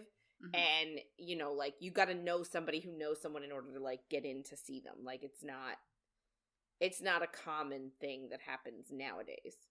Yeah. Anyway, so they pay the guy, and he gets the tanks up and running. There's, like, technology attached to it. Obviously, these people are floating in water, so they all have, like, breathing apparatuses on. They've got, like brain scanny things on them. And everything is reading into this, like, tech. So he gets his machine up and running so that he can, like, input data to tell the mystics who are, like, in this, they're unconscious in this, like, you know, state of always being adrift. So Bryce, like, thinks about, so mystics can see all, like, they can see everything, but they give up living to see what they see. So obviously, in order for them to see everything, and, like, they can explore all matter of time and space and go to the far reaches of the galaxy in their minds, but this means that, like, they're not living their true lives currently. Anyway, so the old man tries to reassure them by saying that, like, their families are well compensated for them, like, living in these tanks. But Bryce is really unsettled by that. And she's like, so, like, these people were essentially sold by their families to this guy. She asks him what his name is, and all he tells her is that he is the astronomer. Like, you can call me the astronomer. So Bryce thinks that how, like, the astronomer tells them that the mystics chose this life and are well cared for, but, like, Bryce knows the truth that most of them are so poor that their families sell them into the situation and they stay that way until they die or until they drift so far in the cosmos that they're lost. So he says the families are well compensated and blah, blah, blah, which is probably true. But she also knows that, like, a lot of times the mystics are not there by choice. Yeah. Like you said, their families in a lot of cases sold them. Yeah. Sad. Anyway, so they have to, like, ask questions, and the astronomer then inputs the data into a magical, like, board, which activates the mystics. So their first question is if Connor is still in the bone quarter or has his soul passed through the dead gate. And I guess the astronomer is in charge of directing where the mystics travel in their minds in order to find the information, I think. Yeah. Or, like, maybe they, like, just put the question... they don't really explain how it works. Anyway, so the astronomer, though, is like, that question is borderline illegal. Interesting. Because I guess it's, like, it's not exactly sanctioned information. Like, people don't know that. Yeah. Like, they really shouldn't know that second light is a thing. Yeah. Anyway, so, and he says, like, it requires a different method of contact. So he activates the mystics and he gets out, like, this salt for the ritual, but it's blood salt. And, like, all of them are really uncomfortable at this point because, like, they're seeing these bodies, like, in these tanks, and it just doesn't sit right anymore. And, like, it never sat right with Bryce. Like, she was really uncomfortable going there, but Ethan had never been to one before, and Therian was like, we'll do, like, we gotta do what we gotta do, like, time to suck it up. Yeah, to get information. Yeah, but now they're all, like, quite uncomfortable at seeing, like, them in action, I guess. Mm-hmm. And, like, he pours this blood salt into the baths with each one, and the blood salt is, like, blood from a laboring mother and blood from a dying man's throat is mixed with salt to create blood salt. So he puts that in the tubs with the mystics, and, like, they're floating in, like, bloody water then, essentially. Mm-hmm. So, like, they're all sort of, like, uncomfortable.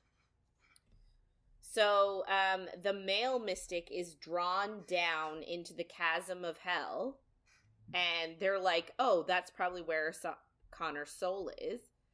So the machine that all the mystics are hooked up to interprets the brainwaves into a conversation, and the astronomer relays this conversation.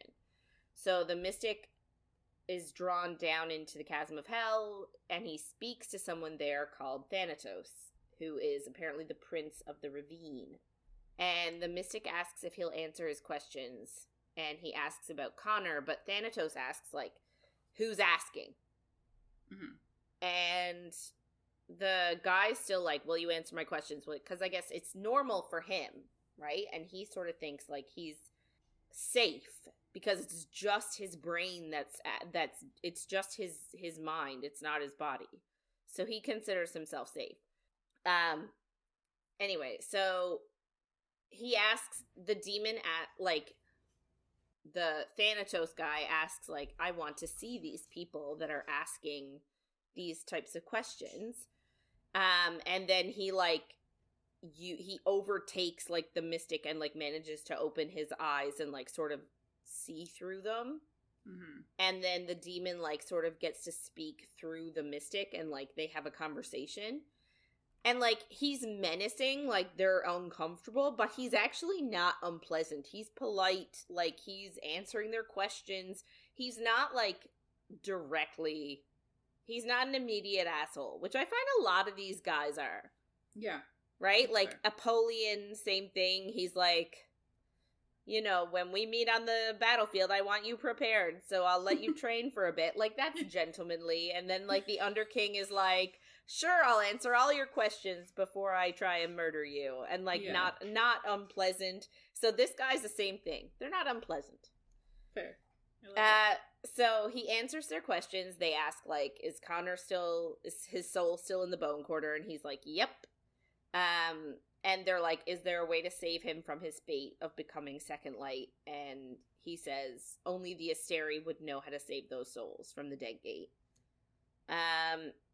And he's pissed at Bryce that she killed one of his spies. So turns out he's the one that sent the Reapers.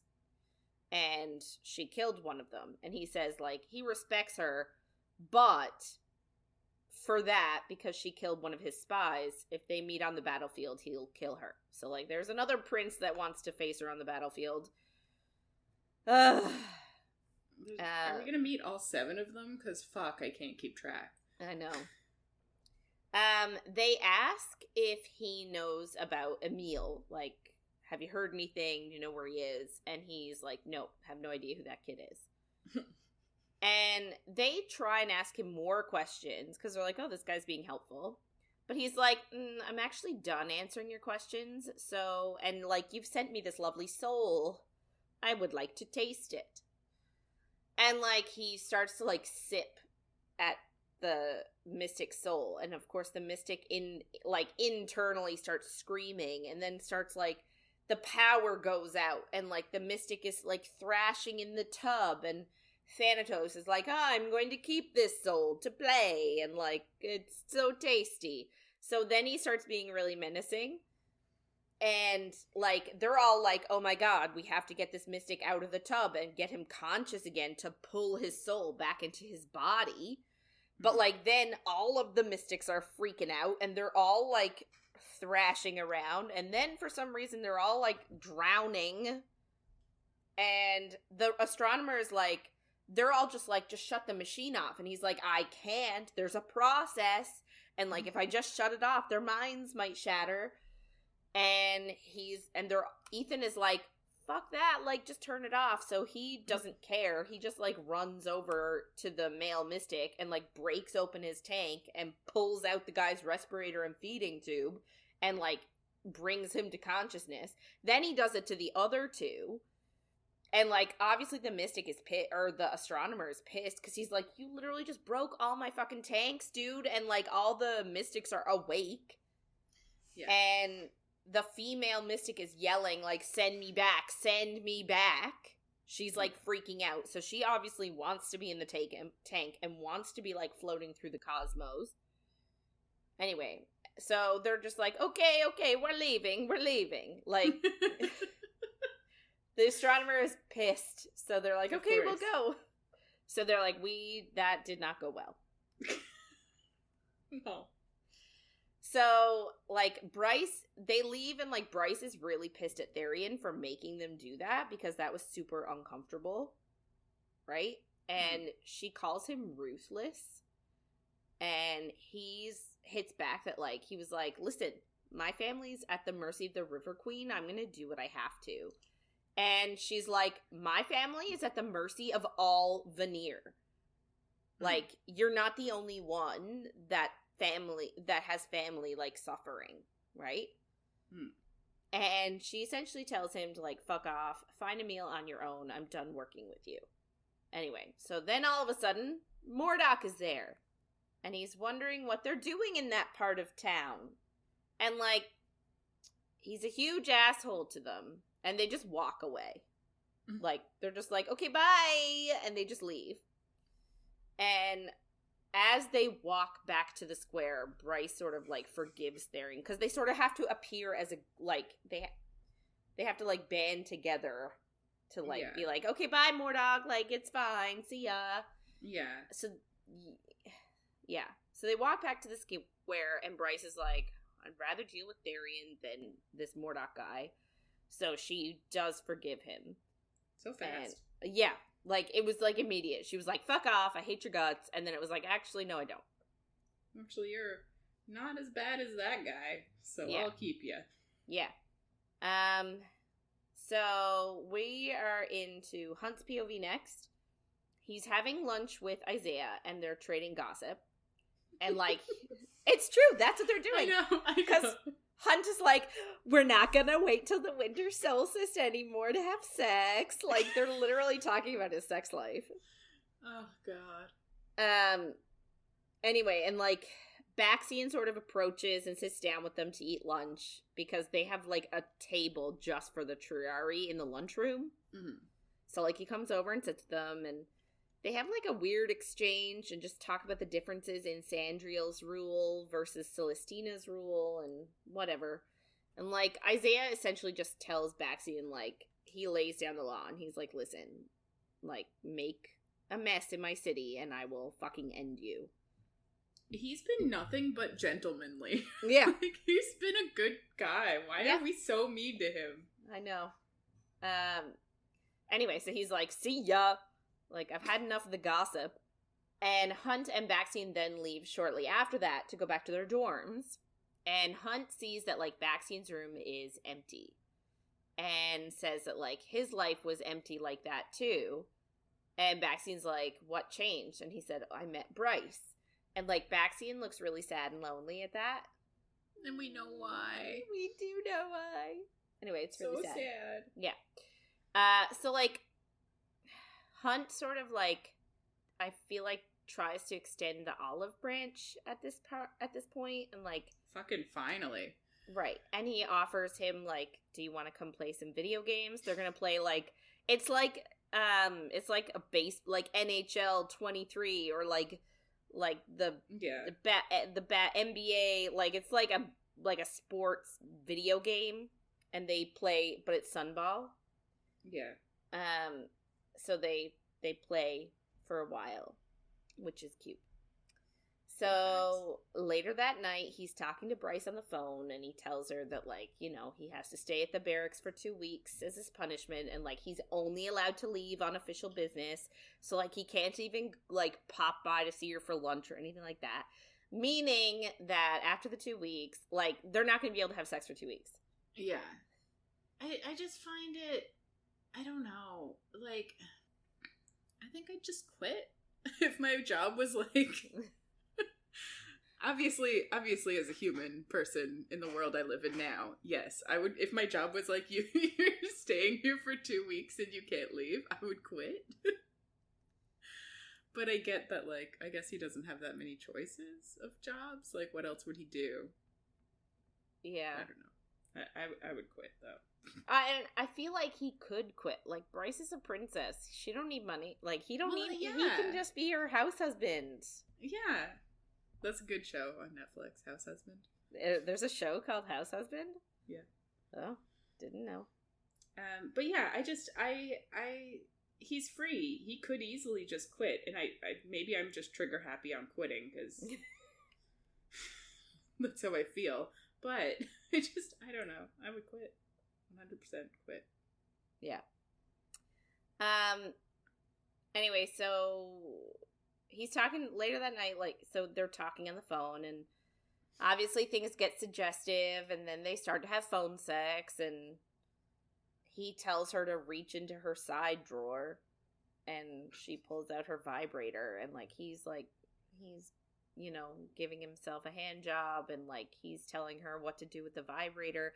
I actually find it really refreshing that, like, he wants her to use a toy. Yeah. You know what I mean? Like, in most books that we read, it's hands only. Yeah. Right? Like, they never incorporate the toys. I really like that they do. Yeah. And I do appreciate that, like, them not being together and them actually, like, having phone sex, and, like, it's like when you finally get a scene where a character masturbates in a book and you're like, amazing. Yeah. Like, you don't see that. Yeah. I like it. Yeah. Anyway, so we leave them to it, and we go to Therion's point of view. And he is meeting with the River Queen and asks, like, if that whole soul recycling thing is true. And the River Queen confirms it and just tells him, keep looking for Emil. And he's like, oh, okay. Like, it's not, to her, it's not a big thing. Yeah. She kind of, I think, says the same thing that, like, I was kind of thinking, but she's like, I think she even says, like, your body gets reused in soil, so what's wrong with your soul being reused too? And I kind of liked that take on it, even if I don't like her as a character, because her entire character is just menacing, find a meal. Like, I feel like... She's very one note. Yeah, I guess, like, there's too many characters in this book to try to flesh her out, too, because that would just be too much. Yeah. But I do feel like she's being very one note at the moment, and maybe it is because, like, I think you said last week, like, the next book is likely going to be about river, whatever, water. Yeah. So it would make sense to flesh her out later. But yeah. Yeah. Anyway, so then that's it. They have very short conversation. So then a week later, Bryce is training with Cormac and Rune on winnowing. That's what I'm calling it because that's what it is. It is. So, but like she's really struggling. So like, if it isn't shining her starlight, if it isn't like making her light shine, she struggles to do it. And Declan just calls them and tells them that he's finished analyzing the footage of Danika at Jessica's shop. I don't remember this. I think it was last week. She called Jessica looking for the death notes. And Jessica was like, why did Danika show up all the time? And when they look for like the Reaper information, they have one computer going looking for the Reapers and one computer going looking for Danika. Right. Anyway, so Declan's like, I finished analyzing the footage. Let's look at it. So they look at it, and it's during a time when Danika was like down in the basement with Lahaba. But Bryce actually took Lahaba, like they were all hanging out down there, and then Bryce had to go back upstairs and do work. So she took Lahaba with her because she didn't want Danika and like Lahaba getting into it. And that's when Danika like sneakily looks at a book and takes pictures of some pages with her phone. So they see that it's a book on werewolf history, and Bryce calls Jessica and asks her for the book.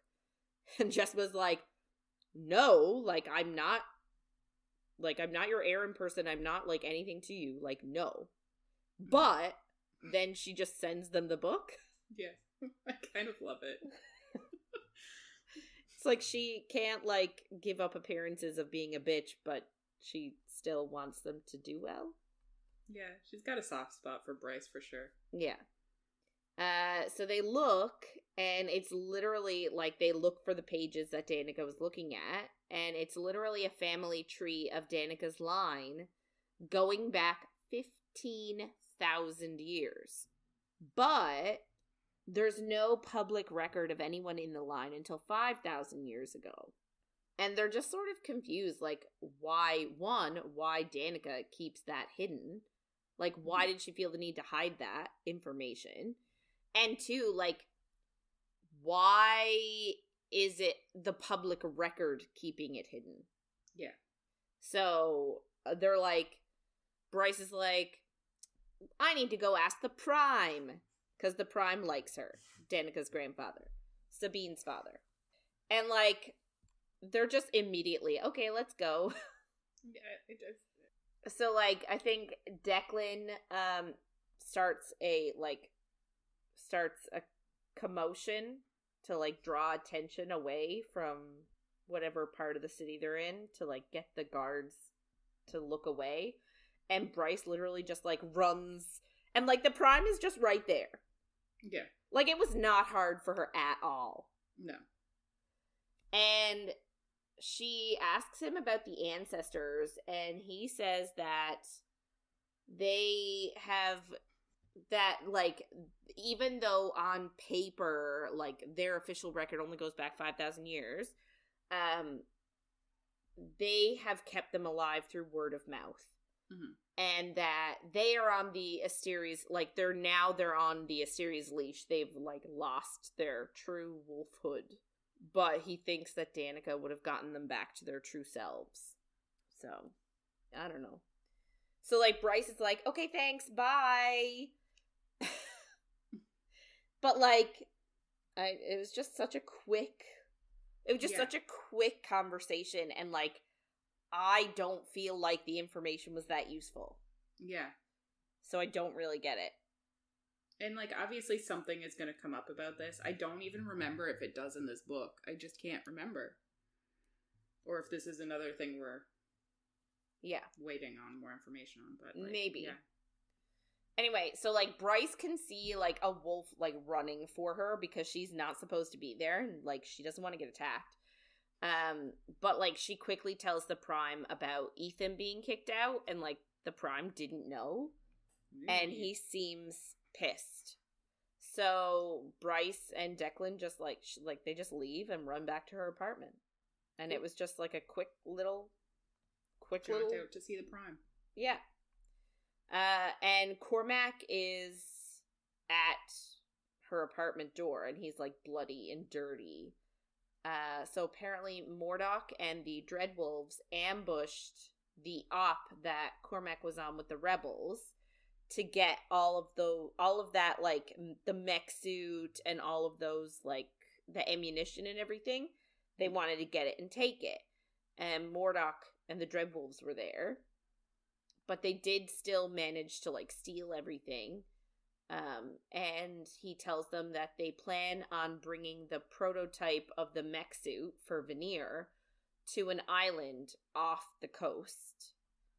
And they're all like, well, if all that stuff is really close, then do you think that the rebels are going to start, like, a fight, like, start a rebellion in Lunathion? Because right now it's all happening on another country, continent. Anyway. Yeah. And since Pippa is nearby, like, she's been around, they're like, shit, do you think they'll get her to take the lead and be the leader of the rebellion? So they decide that they're going to have to go to Yidra, which is the name of the island. Anyway, so the group of them, minus Hunt, because Hunt's not there, decide that they're going to have to go to the island, Yidra, and try and warn the Ophion there not to let Pippa have access to the weapons because she's straight up crazy.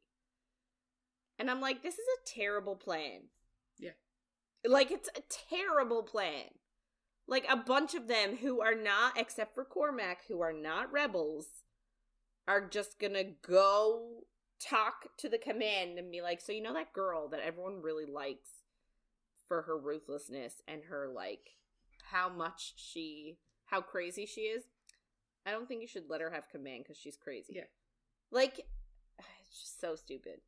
Anyway, skip to, like, I know that technically was, like, Bryce and, Declan and Cormac and that, but skip to Bryce on her own. She is actually on her way into Celestina's office, when Juniper calls her on the phone. And we have feelings about this. So, Juniper is pissed. Like, real pissed. Because she's annoyed that Bryce used her title of princess to get her to principal dancer. Like, and she was like, I literally worked my whole life to get to principal, and now, when people talk about it, it won't be because of my talent anymore. It's because of you. And she is real mad. And, like, I feel like Bryce doesn't take her anger as seriously as she should. Yeah. Like, she's just like, okay, well, I'm on my way in for a meeting now, so I'll call you back later. Yeah. And, like, Juniper's like, don't bother. She's really angry. Yeah. But, like, Bryce is like, okay, I'm just gonna go have my meeting now anyway. Yeah. It's really weird. I just don't understand. I know. We were actually talking about this last night and how it's sort of a very, like, the storyline doesn't add up. Like, why? Why do this? There's so much happening in this book. Like, I just don't understand why this conflict had to be added. Yeah. There's already so much happening. Yeah. Yeah. I agree. It seems a little like we already have a ton, so, like, maybe we don't need to add this in, but regardless, it's there. And it just makes me feel like they're trying to isolate Bryce more, even though, like, she barely has spoken to Juniper the entire book. Like, she's been in a few scenes, sure, but it's not like Bryce has been leaning on her as her best friend. I just don't really... I don't get it. Yeah. So Bryce, like, goes in for her meeting with Celestina, and, like, she says, like, Your Grace, and then Celestina calls her Princess. So, like, it's an official meeting. Mm-hmm. And she asks if Celestina will let Hunt out of his punishment for one night only so that they can go see her parents overnight. But, like, it's really so that they can go to that island and convince the people there not to let Pippa have control. And again, this just seems like an idealistic, silly plan. Yeah. And, like, she tries to sort of lay it on thick with Celestina to be like, oh, you know, like, I've promised my parents that I'm going to come and that I'm bringing Hunt with me, and my mom, like, no one is good enough for my mom, like, so I really need to make a good impression, and blah, blah, blah. Mm-hmm. And, like, tries to relate, like, to Celestina that way, and is like, you know, I'm sure you get it, you know, growing up as an archangel, like, everyone must have been super intimidated by you, and then she's like, how are things going with Ephraim? And Celestina just, like, comes out and is like, he's a thorough lover, but, like, we've been friends for so long, so, like, it's weird. Yeah. And Bryce sort of says, like, you know, if you ever need, like, to talk to somebody, if you want to have girl talk, like, I'm here for you. And I guess that does it. Celestina's like, take Hunt home and just keep him there. Like, I'll end his punishment early. So she's like, awesome. So she leaves the office and she calls Fury. And Fury tells her that obviously Juniper is devastated. And, like, Fury's like, I'm not going to get in the middle. You just have to give her space. And, like, she's like, how long? And she's like, a few weeks. And she's like, that is forever. But Fury tells her, like, I'm not getting in the middle of this. You're my friend. She's my girlfriend. Like, I refuse. But then she also is like, how's everything going with this Emil kid? And Bryce tries to ask her, like, have you heard anything? But Fury's like, nope, I'm not getting involved in this. Like, Juniper and I, like, we're really good right now, and I'm not risking her safety. So, like, F that. Mm-hmm. So Bryce, like, hangs up, and then she goes to Hunt's room to tell him the good news. And even though Celestina tells her not to. Yeah, but she does anyway. But she also then says, like, tells him, like, you know, look sad tonight. Like, I'm telling you now that you'll be free in the morning, but, like, look sad until Celestina lets you go free. So, like, they start to make out, and, like, she's got her legs wrapped around his waist, and, like, he's, like, making out with her neck, and, like, it's really, like... hot and heavy. You know, hot and heavy. But the door is open. So Pollux and the Hind show up and, like, walk past the door. And, of course, he calls Bryce a whore. Because, you know, nothing new. That's all he knows. Yeah. And then him and the Hind just, like, keep walking down the hall. And then, so they make out again. And, like, Hunt puts his hands down her pants and, like, feels her vag, and, like, I guess she was, like, wet for him, because, like, he then pulls his fingers out, and, like, pulls his hand up, and then he, like, almost like he, like, he has her on the other side of the door, and he starts to close the door in her face, and, like, as he's doing it, he's licking his fingers that were just inside her. And it's like, I can't decide whether I find this a hot moment or not a hot moment. Fair. Because, like, when I first read that sort of thing, I'm like, ugh, not, like, I don't like it. Yeah. But then the more you think about it, you're like, yeah, I guess. But then the even more you think about it, you start to go back the other way again. Yeah. I get it. My biggest thing with this scene is the entire time I was thinking, I'm like, what if Celestina shows up? She's not supposed to be here. And, like, that's all that was in my head. And I'm like, anxiety for, like, you just asked for a favor and now you're not doing the one thing you're supposed to do. Like, I couldn't get past that to get to the hotness. I was like, just leave. But also just the fact that he literally, like, pushed her. Closes the door in her face with, like, hardly a, okay, bye. Like, yeah. It is a bit odd. Yeah. Yeah. Anyway, so we're back to then Ethan's point of view. Yippee. So the Prime calls him and asks him why he's, like, been exiled. And Ethan tells him, like, for helping Bryce last spring with the humans, and then for defending her in an article. Yeah. And the Prime offers to make him an alpha of his own pack, but Ethan's like, I need to think about it, because even if he says yes, once the Prime dies, then Sabine will be Prime, and then Ethan will, like, technically, she will be his Prime. Like, does he really want to be alpha of a pack with Sabine being the Prime? And then after Sabine, it's Emily who is, like, because he's fully convinced that Sabine will make Emily her Prime apparent. And so, like, does he really want to deal with her as, you know, so it's all a matter of, like, who does he really want to be an alpha with those two as his primes. Yeah. So as he's having this conversation, he's actually about to go back into the astronomer, the mystics. He's back, like, anyway.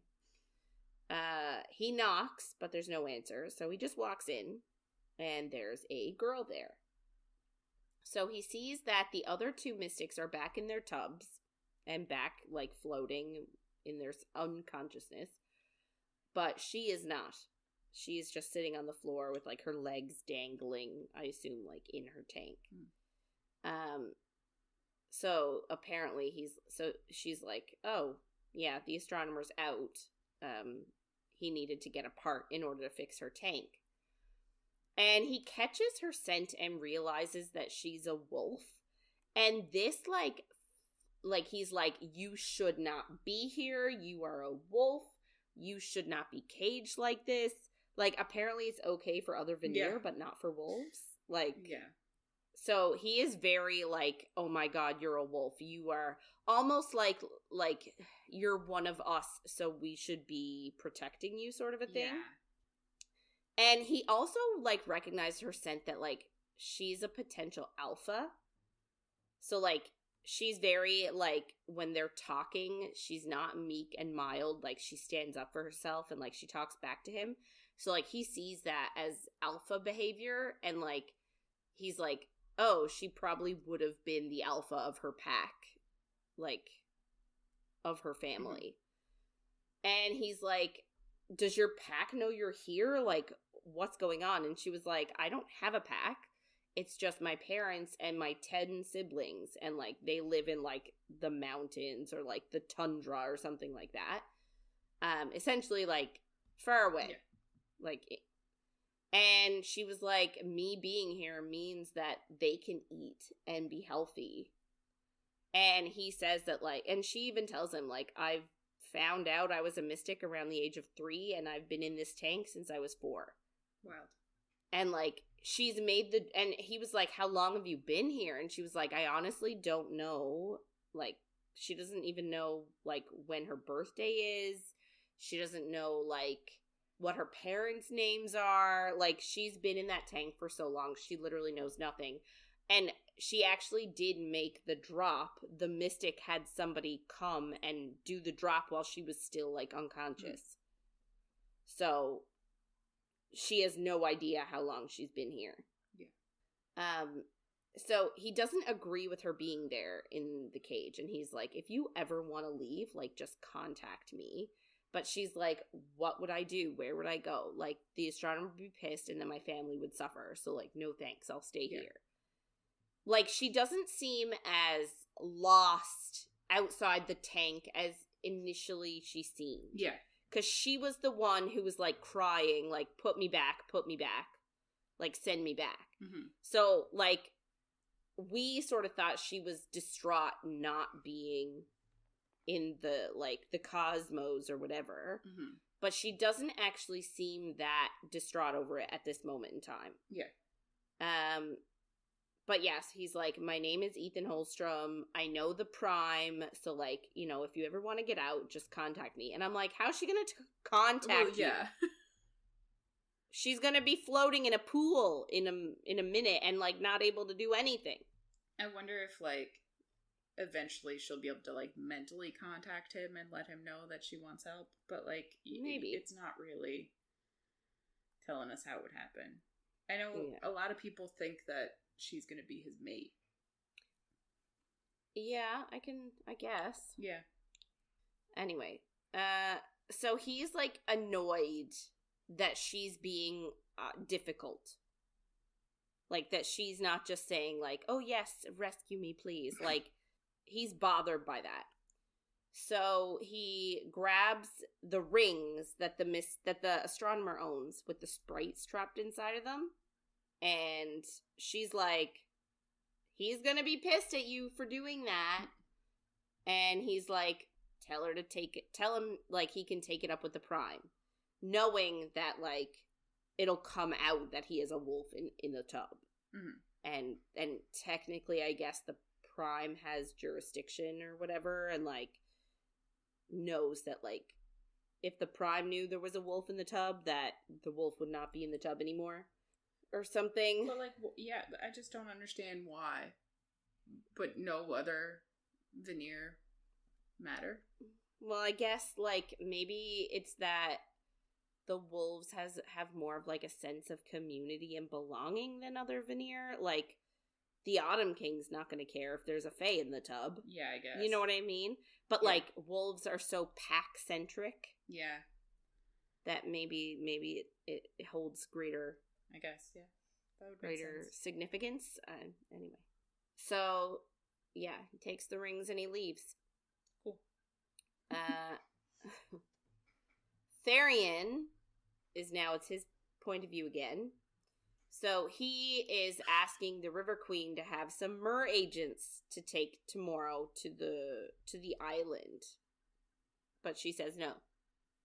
So find the boy! Well, he's like, I need 25 mer agents. And she's like, no. He's like, how about 5? And she's like, nope, you'll do it alone. And she's like, aren't you going to have, like, your little ragtag of like, above water friends? And he's like, yeah. And she's like, well, that's enough. I don't want you drawing attention to me being involved. And he's like, some people might look at that and think you're trying to have me killed. And she's essentially like, well, then you better defend your queen against those people. And live. Yeah. And then he's like, should I say goodbye to your daughter since I might not return back? And she's like, I think you've done enough damage. So, you know, sort of what you said earlier, we think she's trying to, like, have him punished/killed, I think is accurate. Yeah. I don't understand, like, why, well, if she hates him so much, why does she insist on them being engaged? Yeah. Like, him and her daughter. Surely it would just be better for everybody involved to break the engagement and send him away. Yeah. Anyway, besides the point, I guess. Yep. So, we go to Rune's point of view. He is meeting with Agent Daybright. And, like, they're flirting a ton and, like, exchanging thoughts on who they think the other one is. Like, not, like, exact, but you seem like a person who's used to getting your own way. Or, like, you seem like you're always in charge. Like, that sort of a thing. Mm-hmm. And apparently when Rune describes her, he's, like, dead on. And she's like, wow. Like, no one sees me that. Like, no one sees who I am like that. And, like, Rune then tells her about, like, the mech suits and where they're going. Like, they're going to that island and, like, how they're all gonna go try and convince them not to use them and blah, blah, blah. And she's like, if you get into trouble, just run. Like, because if they catch you, like, you'll wish you were dead. So, like, just run. Yeah. And, like, as they're talking, she is ripped away, and he gets, like, a split second of intense pain in her wrist, and somebody scraping her nipple with their teeth before he faces, like, a wall of adamant that is her mind on the other side. There's, like, a wall of, like, black adamant, like, that he can't break through. And, like, he sort of says that, like, he got the feeling that, like, her being woken up to that, like, it wasn't unwelcome, but at the same time, he could tell that she wasn't into it. So he's thinking, like, should I leave or...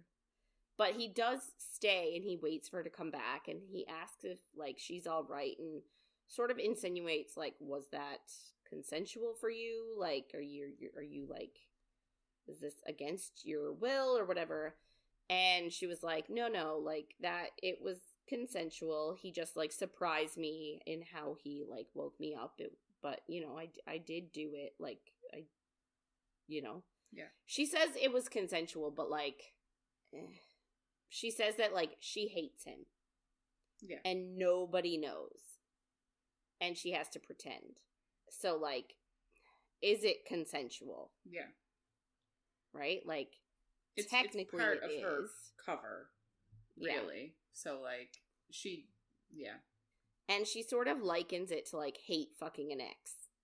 And he's like, and she's like, haven't you ever, like, fucked anyone you hated before? And he's like, no, I haven't. Like, that is not normal. That's not his jam. Yeah. So, like, he's concerned, and she's like, it's fine, don't worry about it. But she's like, also, I'm tired, I need to, like, rest now. And he's like, well, why don't you stay here and rest? So, like, you can tell that they sort of, like, they like each other. Yeah. Like, they have a connection. Mm-hmm. So they sleep in their minds instead. Together. Not together, just on in their each separate other's presence. couches. Yeah. They sleep in their mind. Yeah, they sleep in their mind. I know. Move to Hunt's point of view. So they're on their way to the island, and, like, he's still really pent up sexually because, like, he was released that morning at, like, dawn, went right to Bryce's apartment, and, like, literally he goes in, immediately they start to, like, fool around. They're, like, making out with her on the countertop. And Therian arrives, like, a minute or two later. So, like, everybody is cock-blocking them in the worst way possible. So true. So they get to the base, and they're just, like, waiting around, essentially. Like, Cormac went off to talk to some people and comes back, and essentially tells them that, like, Pippa has been there already, and, like, everybody loves her, and, like, they have already made the decision to make her the leader of the Valbarian Rebellion. And they're like, well, shit. So, I guess while Cormac was there, he said he got permission for Hunt to look at the suits, the mech suits designed for Veneer. Because, like, he's an expert in them. And so he starts to, like, look at the suit, and then Pippa actually is there and approaches them. And she's like, I know why you were here. Like, you were gonna try and convince them not to give me command. And she's like, doesn't really matter because I do have command. And Cormac is, like, trying to be like, no, like, not me. And she's like, you know, like, I would have worked with you. Like, we could have led together. But he's like, you are straight up crazy. Like, no, thank you. And then he's like, you know, I want to find Emil, but, like, you just want to use him for a weapon. And she's like, you also want to use him for a weapon. You're just, like, hiding, like, I'm just admitting that I do. Like, you are trying to hide behind, like, he's just a child. But, like, he's not as innocent as you think he is, essentially. She thinks that he's trying to get power. Like, she thinks that he's doing this because he wants to be the one that found him, and, like, he wants to be a leader. Like, her motivation for everything, and the only thing that she can relate with anyone is, like, power. So she just assumes he has the same, like, motivation. Ambition, yeah. It's interesting, but I think she's wrong. Yeah. And, like, they're also, like, she's like, you know, I'm not as bad as you think I am, sort of a thing. But they're all like, what about the trail of tortured bodies behind Emil? And she's like, well, that wasn't me. Now, whether it was or not, I don't know. Yeah. But she's, like, saying, like, I don't even need Emil anymore, because now we have these mech suits. So, anyway, so, like, Hunt examines the suits, and he notices that they're made of Gorsian stone. So those are actually the same type of bullets that people put into veneer to stop their power. And essentially, the suits can draw first light from the ground and use that first light to create ammunition. So essentially, these are mech suits that will never run out of ammo. And it's like, it's heavy duty. Like, a lot of people will die. Yeah. And Pippa wants to use it to kill, like, a ton of veneer. She's like, yes, this will totally turn the tide of the war. And everyone else is like, no, we should destroy these because, like, nobody should have that kind of killing power. But Pippa is like, literally thinks that, like, all veneer deserve death. And, like, she proves that because all of a sudden her, like, light squad shows up and they're, like, behind some veneer, like, they just were local veneer that believed in the cause, so, like, they were helping to, like, bring all the ammo and stuff to their, like, they had a boat, so they were helping to bring all the ammo and everything over to the island, but, like, they're just sympathizers, essentially. And so Pippa's like, okay, so her light squad shoots all of the volunteers that were on the boat, like, shoots them in the head, then shoots them again, and then cuts their heads off. And, like, everybody is like, why would you do that? Like, they were sympathizers. They, like, wanted to help you. They were helping you in the process They were helping you. Yeah, and she was like, well, they were veneer. They deserved it. I just don't understand how she can even say that she's, like, she was like, oh, we could work together. Like, obviously you can't. She would kill you. Anyway, so, yeah. So she just, like, they all see her as, like, a crazy monster now. Yeah. And she also then insinuates that, like, she knows where Emil is, but, like, she's not going to tell them. So she's just like, okay, bye, and just leaves. She's like, I showed what I needed to show, and now I'm going to leave. So, like, Hunt and everybody are really stressed out because they think that they're going to attack the capital city with all of this ammo and all of these, like, these things they stole from the Asteri. So Hunt uses his lightning to destroy everything. And then he destroys, like, all the cars and, like, all the vehicles in the parking lot. And there's a van with, like, brimstone missiles in it that Therian uses his water to, like, overthrow and, like, wash away. So obviously a bunch of the rebels are like, how dare you? You can't do that, and comes running for them. And, like, Cormac tries to defuse the situation and, like, oh no, like, sorry, it was an accident. But they just shoot him. Yep. With a Gorsian bullet. So now he can't teleport them away. He can't winnow any of them away. So they're surrounded, and, like, Pippa is coming for them, and she's gonna kill them. And Bryce does what Bryce does best. Shines. She shines. And, like, they temporarily blind everybody so that they can get on a boat to escape. So Bryce is, like, really pissed and is like, is that seriously what they do to allies? Because, like, that means they're no better than Philip Briggs, who was the guy who set off a bomb in the last book. Yeah. And, like, she was like, I'm done helping both of you. Like, you guys just, everybody wants something for themselves and for their own thing. Like, I'm just done. Yeah. And so, like, they're cruising along, and Hunt sees a black dog on the cliff and recognizes that it's Baxian, and he uses his paw to, like, point in a certain direction. And they know that if Baxian is there, then the Hind is not far behind. And I don't understand why that is.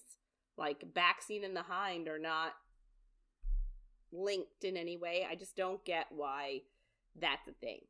But, like, Baxian is, like, pointing to, like, oh, the Hind is coming. Yeah. And that's where we finish off, is them being, like, on a boat in the middle of the water and... Screwed. Yes, screwed. Great idea. Great, yeah. Anyway, so yeah. Not good. No, not great. Yeah. So much happens every week, and I feel like we say that all the time. With every book we read, but... Yeah, it feels different with this book. Yeah, I'm, like, exhausted. I just don't really get it. I don't, there's just so much. And I'm like, is this all gonna wrap together that it makes sense that so much is happening? Or did we just throw in extra shit? Yeah. Like, this book ends and it feels the busiest. Yeah. But, like, when this book ends, I'm like, was there a need for her to fuck around with Juniper other than to show that Juniper has a life outside of, like... Yeah. That one, I just don't really understand why it's a plot point.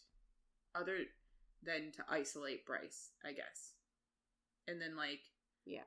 Maybe this is isolating her more, and then she's just gonna, like, does that help lead to what happens? Like, I just don't really understand.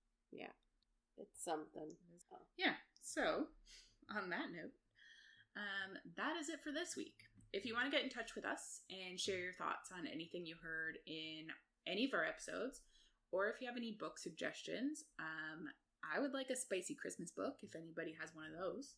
You can reach out to us by email at coffeeandcoread@gmail.com, or on Instagram or Facebook at coffeeandcoread, and on TikTok at coffee.coread.